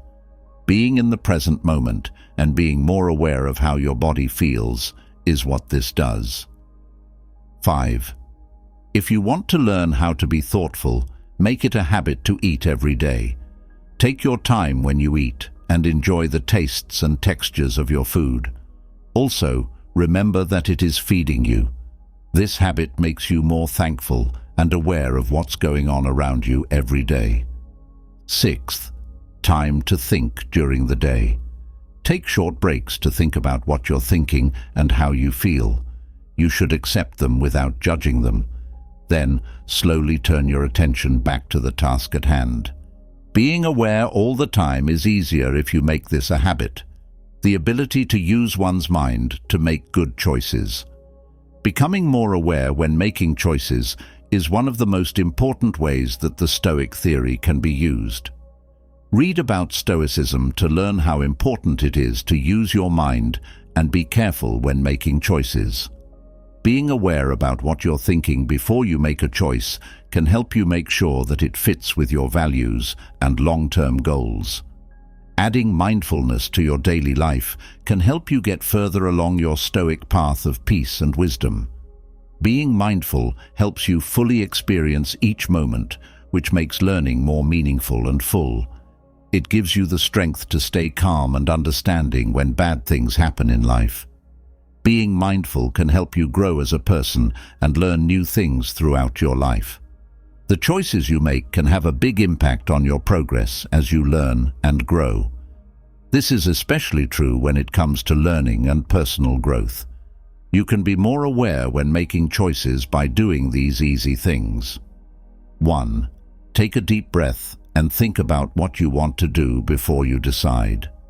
Do this every time you need to make a big choice. That gives you time between the event that sets off the response, letting you make a better choice. 2. Think about what you want and what you value. Think about how each option fits with your views and long-term goals. Check, does this choice lead me towards the person I aspire to be? 3. Have a look at the long-term effects. As you make your choice, don't just think about what will happen in the short term. Also think about what will happen in the long term. This helps people think ahead, which is a skill that is useful for learning throughout life. Improving your thoughtful resilience in the face of hardship. Another important skill for Stoics who want to find inner peace and grow as people is resilience. Mindfulness is a key part of growing resilience. Keeping an open mind when things go wrong teaches you how to handle issues without getting upset. When you know this, you can act calmly and logically instead of letting your emotions run your life. In real life, here are some ways to practice mindful resilience. 1. Recognize and name how you feel. Sometimes when you're having a rough time, you should stop and name your feelings. It keeps you from acting on your feelings because you are aware of them. 2. Pay attention to your breath when you're stressed. If you want to bring yourself back to the present, this simple habit can help you feel calmer and smarter. 3. Writing about problems with reflection. Regularly write down what you think and feel about the issues you're having. This can help you see patterns in how you handle issues over time and pick more considerate responses. Practicing focus every day can help you live a more calm life. Mindfulness practice makes you more aware of the present moment, which helps you learn and live with a calm, focused, and open mind. Anyone of any age can reach a state of peace and knowledge that is important for personal growth and effective learning. If you want to keep learning and getting better, these habits will help you do that. They will also help you deal with life's problems in a calm and mindful way. Lesson 7. Show care and understanding by being kind and understanding. You can bond with and understand other people better. Stoicism, which is frequently thought to encourage emotional distance, actually makes people more caring and understanding. These traits are necessary for personal growth, understanding others, and making deep links in the area of ongoing learning. We can learn from both our own and other people's situations and points of view, which makes our lives better. Stoicism and the obligation to provide. Stoicism shows us how important it is to understand that we are all human and to view things from others' perspectives. You can deal with other people better when you have this kind of understanding. This is important for both personal and professional growth. We are more open to new events and points of view when we have empathy. This helps us learn and understand the world better. Things you can do right now to become more kind and understanding. 1. Paying attention. Listen to what other people have to say. As someone talks, pay close attention and try to see things from their point of view. Do not judge or answer right away. This shows that you value and care about what they feel and think. 2. Getting along and understanding. Try to put yourself in someone else's shoes when you talk to them. To do this, you may need to think about their past, what they've been through, and how they're feeling, and then be kind and understanding. 3. Giving back to the community and volunteering. Do things for free in your neighborhood. Things like this can help you understand different scenarios better, see things from a different point of view, and become more aware and kind. 4. Writing in a diary to process social events. Take notes about the people you see every day. Write down times when you felt very close to or far away from other people, and then think about why that was. Being more aware and understanding how your mind works are both helped by this. Stoics thought about how everyone is the same. Take a moment to think about how everyone is connected in a staunch way every day. Know that you are all part of a bigger group and that everyone needs to be kind and understanding to get along. Being mindful and in charge of your feelings when you're with other people. When you are aware of your thoughts, keep them in mind. Instead of moving without thinking, you can answer with care and understanding. Getting better at understanding by accepting differences. It can help you understand and care about other people by learning about their ideals and ways of life. Stoicism teaches us to see things from different angles, which helps us understand other people better. This touch helps us understand things more deeply and honestly by broadening our views and putting our beliefs to the test. Things you can do right now to be open to differences. 1. Learn about other countries and ways of life. You can read books, watch movies, travel, or talk to other people to learn about countries and practices that are different from your own. You'll be able to understand and care about more people when you do this. 2. Do things where people from different backgrounds can meet and talk about their cultures. Join groups or events that do this. Going to talks and events can help you learn about how other people live and think. 3. Take a look at your own views. Take a lot of time to think about and question your own biases and beliefs. You need to be aware of your flaws and work on them if you want to really understand and care about other people. When things get hot or tough, compassion is often put to the test. Here's how to show kindness in those times. Stoicism advises us to remain calm and forgiving even when things go wrong or people don't agree.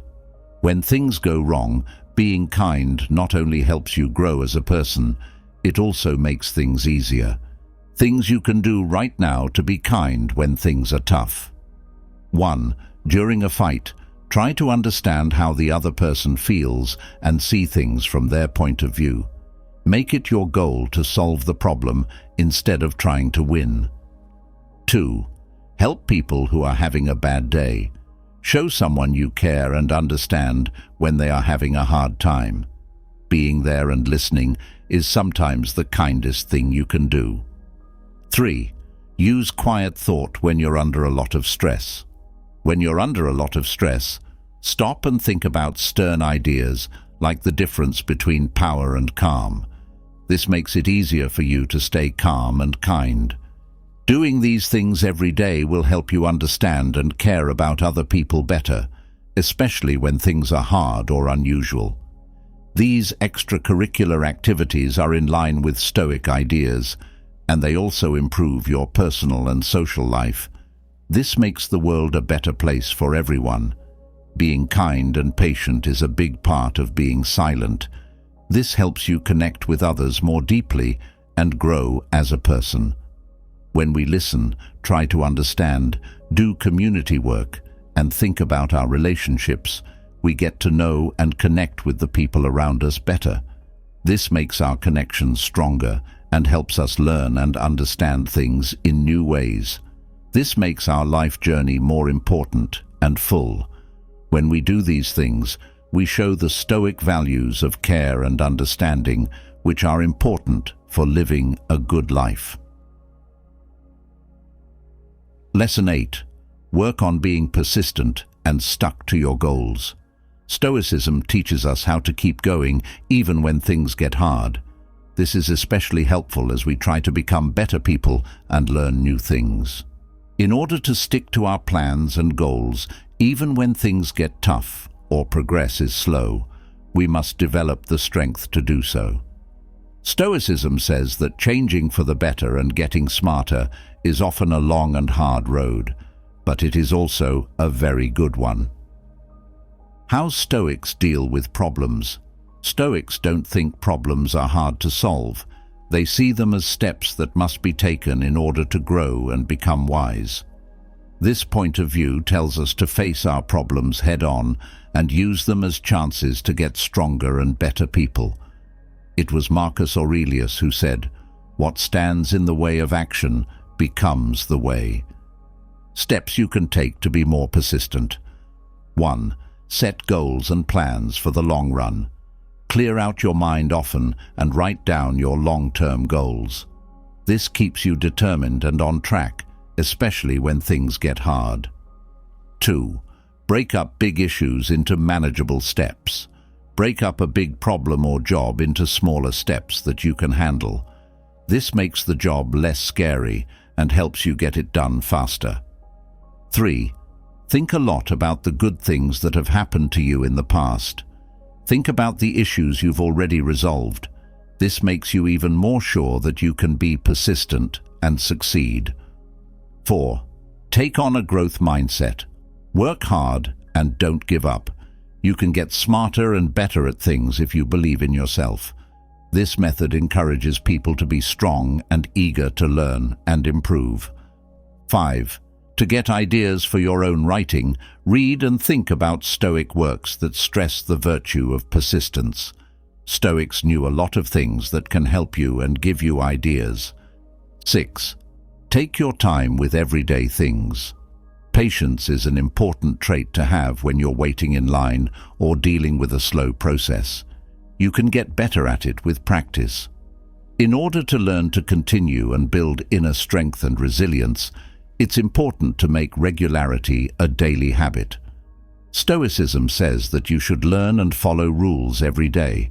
By adding normal habits and routines into our daily lives, we can strengthen our commitment to our goals and increase our capacity for perseverance. Steps you can take to make things more consistent. 1. Set up daily habits. Set daily habits that will help you meet your long-term goals, like giving yourself a certain amount of time to think, study, or work out. Doing these things over and over again helps you stay focused and not give up. 2. You can use schedules, plans, notes, and other tools to help you stick to your habits and goals. Changing and going over your plan often can help you stay on track and keep your mind on the task at hand. 3. Every day, make small promises. Promise yourself that every day you will do small tasks that will help you reach your bigger goals.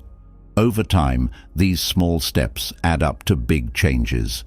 Using Stoic acceptance when things go wrong or take too long. Stoicism stresses how important it is to learn to deal with things that are out of our control, like delays or mistakes. Stoicism tells us not to let losses make us sad, but to keep our cool and move on. Right now, here are some things you can do to accept things as they are when they go wrong or take too long. 1. Accept the stern idea that you should separate the things you can control from the things you can't. Focus on the things you can control and calmly accept the things you can't. This will help you see the dichotomy of power. 2. Think of bad things that happen as chances to learn and get better. Take a step back and think about your mistakes. Instead of letting them bring you down, use them to learn and improve. 3. Develop your resilience. As a Stoic, you know how important it is to keep your emotions in check. Keep your feelings in check and be ready to change your plans when problems arise out of the blue. Stoic ideas can help you stay strong even when things get tough. If you follow these Stoic rules every day, you will get better at staying strong. You can develop resilience in the face of adversity by focusing on your long-term objectives and viewing setbacks as opportunities to learn and advance. Stoicism tells us that if we follow these steps, the path to personal growth and continuing to learn may be hard, but it is also very good.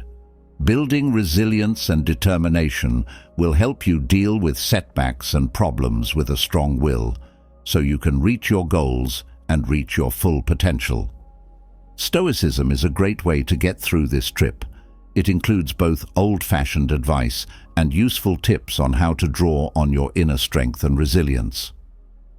Lesson 8. Be strong and keep going even when things get hard. Stoicism teaches us how to keep going even when things get hard. This is especially helpful as we try to become better people and learn new things. In order to stick to our plans and goals, even when things get tough or progress is slow, we must develop the strength to do so. Stoicism says that changing for the better and getting smarter is often a long and hard road, but it is also a very good one. As a Stoic, you know how important it is to keep your emotions in check. Keep your feelings in check and be ready to change your plans when problems arise out of the blue. Follow these Stoic rules every day to put the ideas of Stoicism into practice. This will help you keep going even when things get tough. You can develop resilience in the face of adversity by focusing on your long-term objectives and viewing setbacks as opportunities to learn and advance.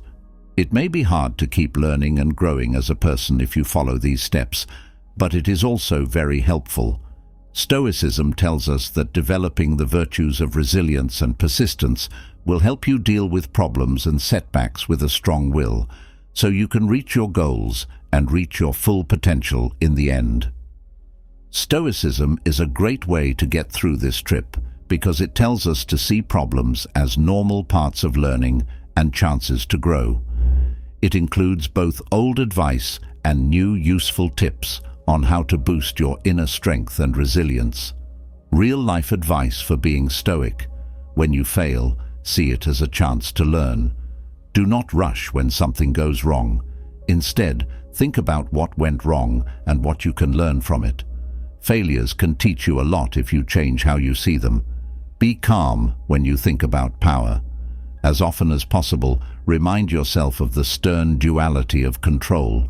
Focus on the things you do and think that you can change instead of the things that happen, which you can't always change.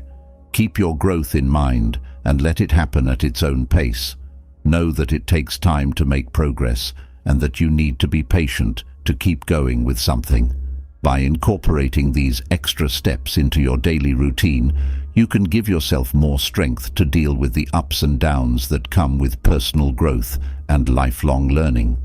Consistency, practice, and a tough attitude toward failure are all important ways to build resilience and resolve on your path to learning new things and improving yourself. Stand firm if you want to become smarter and better. This is very important for Stoics. Setting long-term goals, breaking down obstacles, focusing on past wins, having a growth mindset, getting ideas from Stoic lessons, and practicing waiting all help us build the resilience and resolve we need to get past problems and keep learning throughout our lives. Our character is improved, and our life experiences are made richer by our determination to keep going. It also helps us meet our personal and educational goals. Lesson 9. Teach intellectual humility and a desire to learn. Make your mind ready to accept new ideas and things. Stoicism stresses how important it is to always be ready to learn new things and keep your mind humble. No matter how much we think we know, we can always learn more. It means agreeing that our ideas and thoughts can change over time, especially as we learn new things and come up with new points of view. Stoic ideas about knowledge and wisdom. The Stoics knew that the only way to be truly wise is to be aware of how little you know. Always wanting to learn and grow was what they pushed for. This is especially important in the world we live in now, where things change so quickly. We keep our minds open to new ideas and grow as people because of this way of doing things. Now is the time to start being intellectually humble. Always learn something new. Keep an open mind and know that no matter how old you are or how much knowledge you have, there is always something new to find out. Often think about what you believe. Think about what you believe and what you think. Think about why you believe what you do and be ready to change your mind if you learn something new or find a better reason.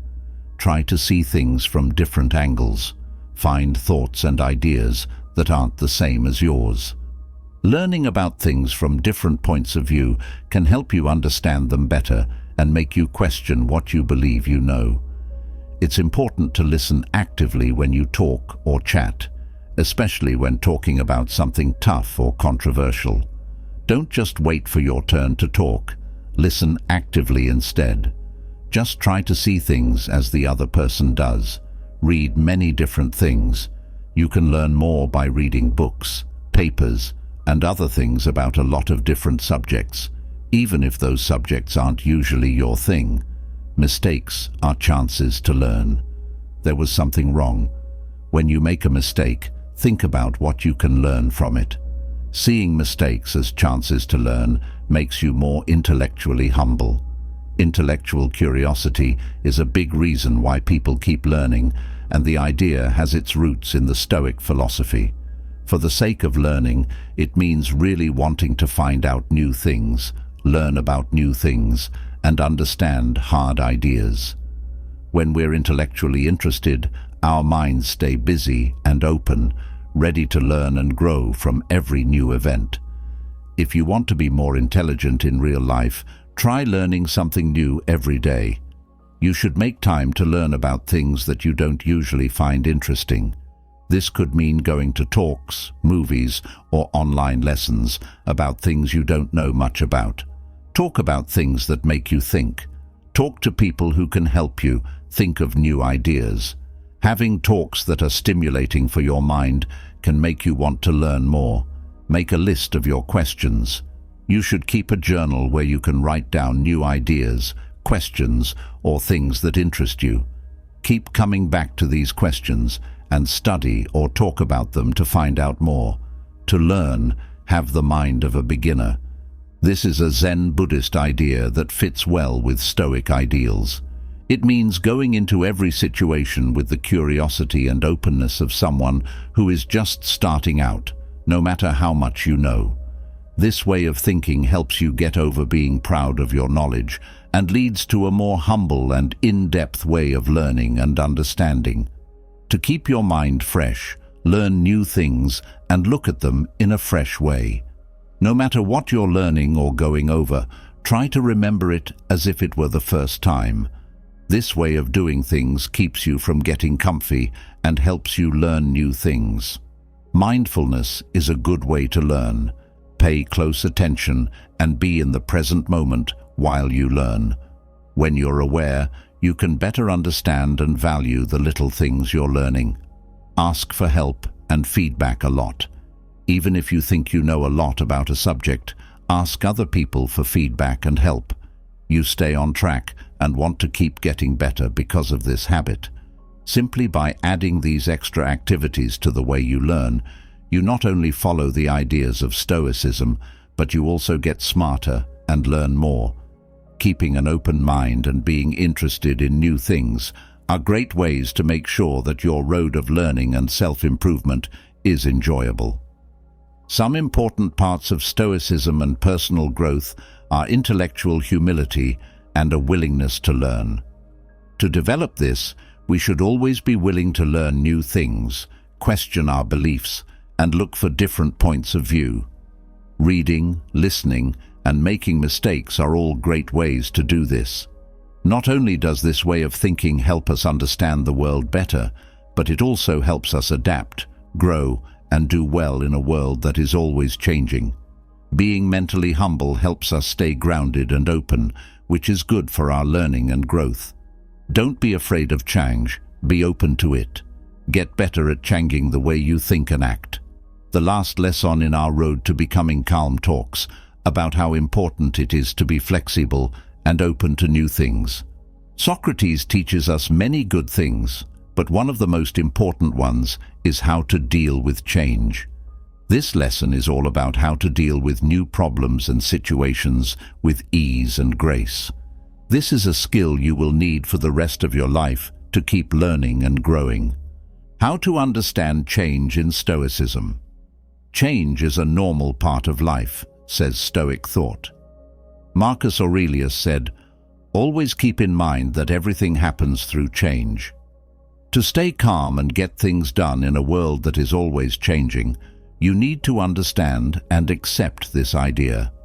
Mindful acceptance is a skill that can help you deal with not knowing what will happen. You can accept the present moment with all of its questions and opportunities by practicing mindfulness. When you know this, you don't worry as much about what you don't know.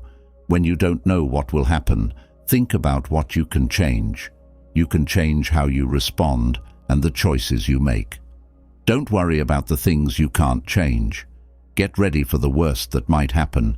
It's impossible to know what will happen in every case, but making plans for what to do in general can help you feel less stressed and more at ease. A big part of being flexible is being able to let go of things that don't help you and move on. It can be old ideas, bad habits, or even goals that you no longer care about. If you want to be strong, you need to know when to change course and have the guts to do it. Here are some real-life tips on how to learn to let go. 1. Regularly check your goals, habits, and beliefs to see if they still fit with your reality and values. This helps you figure out what you might need to change or give up. 2. Get better at separation. Learn to separate yourself from the results and understand that letting go is a major part of growing. It doesn't mean you don't care, but it does mean you shouldn't get too attached to one goal or path. 3. Find inner peace. Even when things are changing around you, keep your inner peace by meditating or thinking Stoic thoughts. Being at peace with yourself makes it easier to let go and move on. By incorporating these extra steps into your daily routine, you can strengthen your ability to adapt, deal with uncertainty, and let go when necessary. These skills are very helpful for navigating the ever-changing landscape of life and for continuing to learn and grow. Accepting uncertainty and learning to let go are important skills for surviving in a world that is always changing, according to Stoic philosophy. Being open to change and able to adapt is important if you want to follow the Stoic philosophy and do well in the modern world. We can be confident and at ease when life changes because we are cognitively flexible, have a change attitude, plan for different outcomes, stay informed, make our habits more flexible, and learn from the past. We can deal with the unknowns of life better when we can change. It also lets us try new things, learn new things, and grow as people in a world that is always changing. Being able to adapt better is one of the most useful things we can learn. As we come to the end of this journey through Stoic philosophy, it's important to think about how these lessons can change our everyday lives. Stoicism offers guidance on how to live a life of virtue, resilience, and happiness, in addition to being more than just an intellectual debate. When we use these lessons in our daily lives, we give ourselves the tools to deal with life's problems and make the most of its opportunities by being kind and smart. The things we've talked about aren't just thoughts. They're meant to be done and felt. As Marcus Aurelius said, "Don't waste time arguing about what a good man should be. Be one." Being a good person is what Stoicism is all about. Doing what you believe in is the only way to build resilience, mindfulness, the ability to accept change, or kindness.